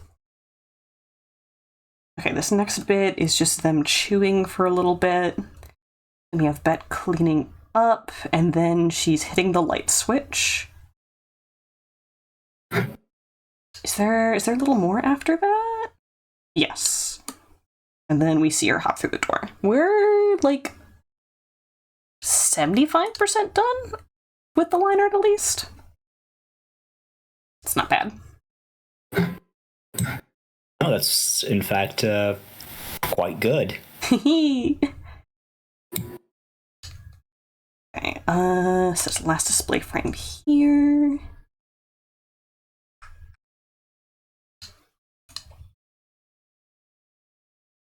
Make a copy of frame 30. Oh, Wong says they found an installer for Minecraft Beta 1.7.3 and found yourself enjoying mining and building again. The nostalgia bait's real. I don't know. I feel like the most recent Minecraft update, a lot of it added things that people really, really wanted and has some really good stuff. But I feel like the mob variations that they added don't feel very Minecrafty. Like, they added like biome temperature specific variations of the main passive mobs, but that involved overhauling like almost all of the textures for them, and there are some really good choices in there, but generally it feels modded. It feels un-Minecraft to me, which could be me being snobby. Entirely possible.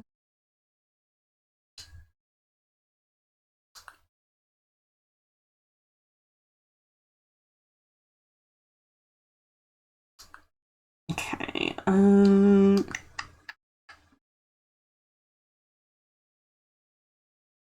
how intricate do we want to get with this? That right there. I could focus on one character at a time. Is an option. Nah, focus on all the characters all at once. Get overwhelmed.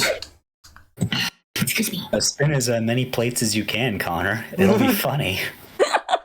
We love to see the crash. Also goes you in tight flash. Ooh, Wong has a contentious opinion. Modern Minecraft has too many biomes and it takes away from the canvas feeling. Also, never liked the hunger bar. I never played in the era when food was just a health regen, so I don't have any attachment to the era before the hunger bar.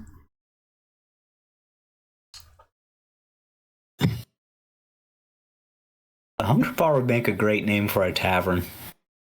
Mm-hmm. I mean, you go there because you're hungry. It took me a second.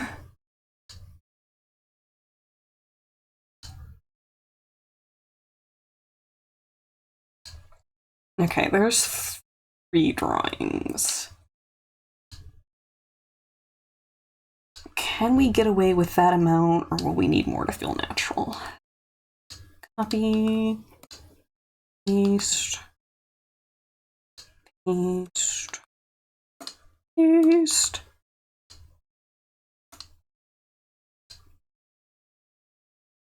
Ooh, because I don't have the animation bumpers on. That's gonna be annoying. Okay. Wait. Okay, drag you over.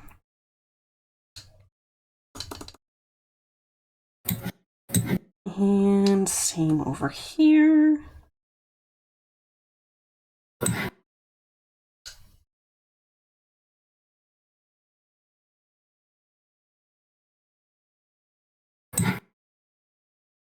It's the right energy, but definitely too fast. I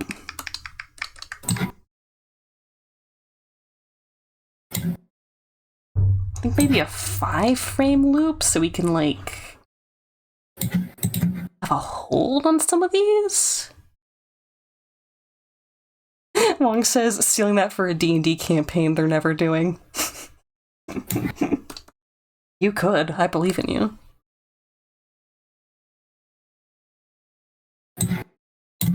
The 5-frame loop? No, the hunger bar. Oh, okay. Okay, that makes a lot more sense. Yeah, you're welcome to it.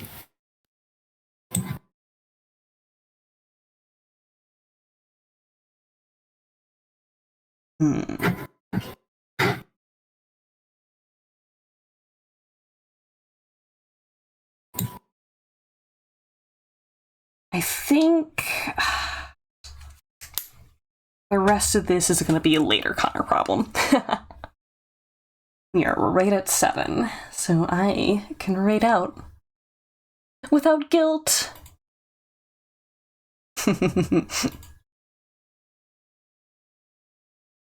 Dog. Ooh. Chicken jockey. They're invoking chicken jockey upon me. Oh dear. Arcadio came back to streaming very recently, and they're also doing art. And for some reason, Papa's chocolate. What is it? Chocolate Ria? Chocolate.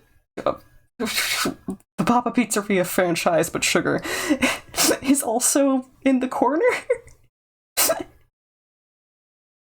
Is this the new Subway Surfer? Oh gosh. Yes, I want to raid Arca. Okay. I am gonna deafen up and say goodbye to chat. Fresh Fury, thank you so much for keeping me company. Really? Yeah. Doke. Set this up. /raid. Arcadio. Oh, I almost choked. Have to thank me. So you've been following and listening to Fresh talk about D&D. You've gotten a new interest in D&D. Heck yes. My gosh. It can be really hard to find people to play with, but if you get the right table, it's really, really good. Oh my gosh. But yes, I am sending us over to Arca. Arca uses they and he pronouns. They are a fantastic Electric Cat themed VTuber, and they are currently doing art. Arca has fantastic vibes, so be good to streamer, be good to each other, most importantly, be good to yourselves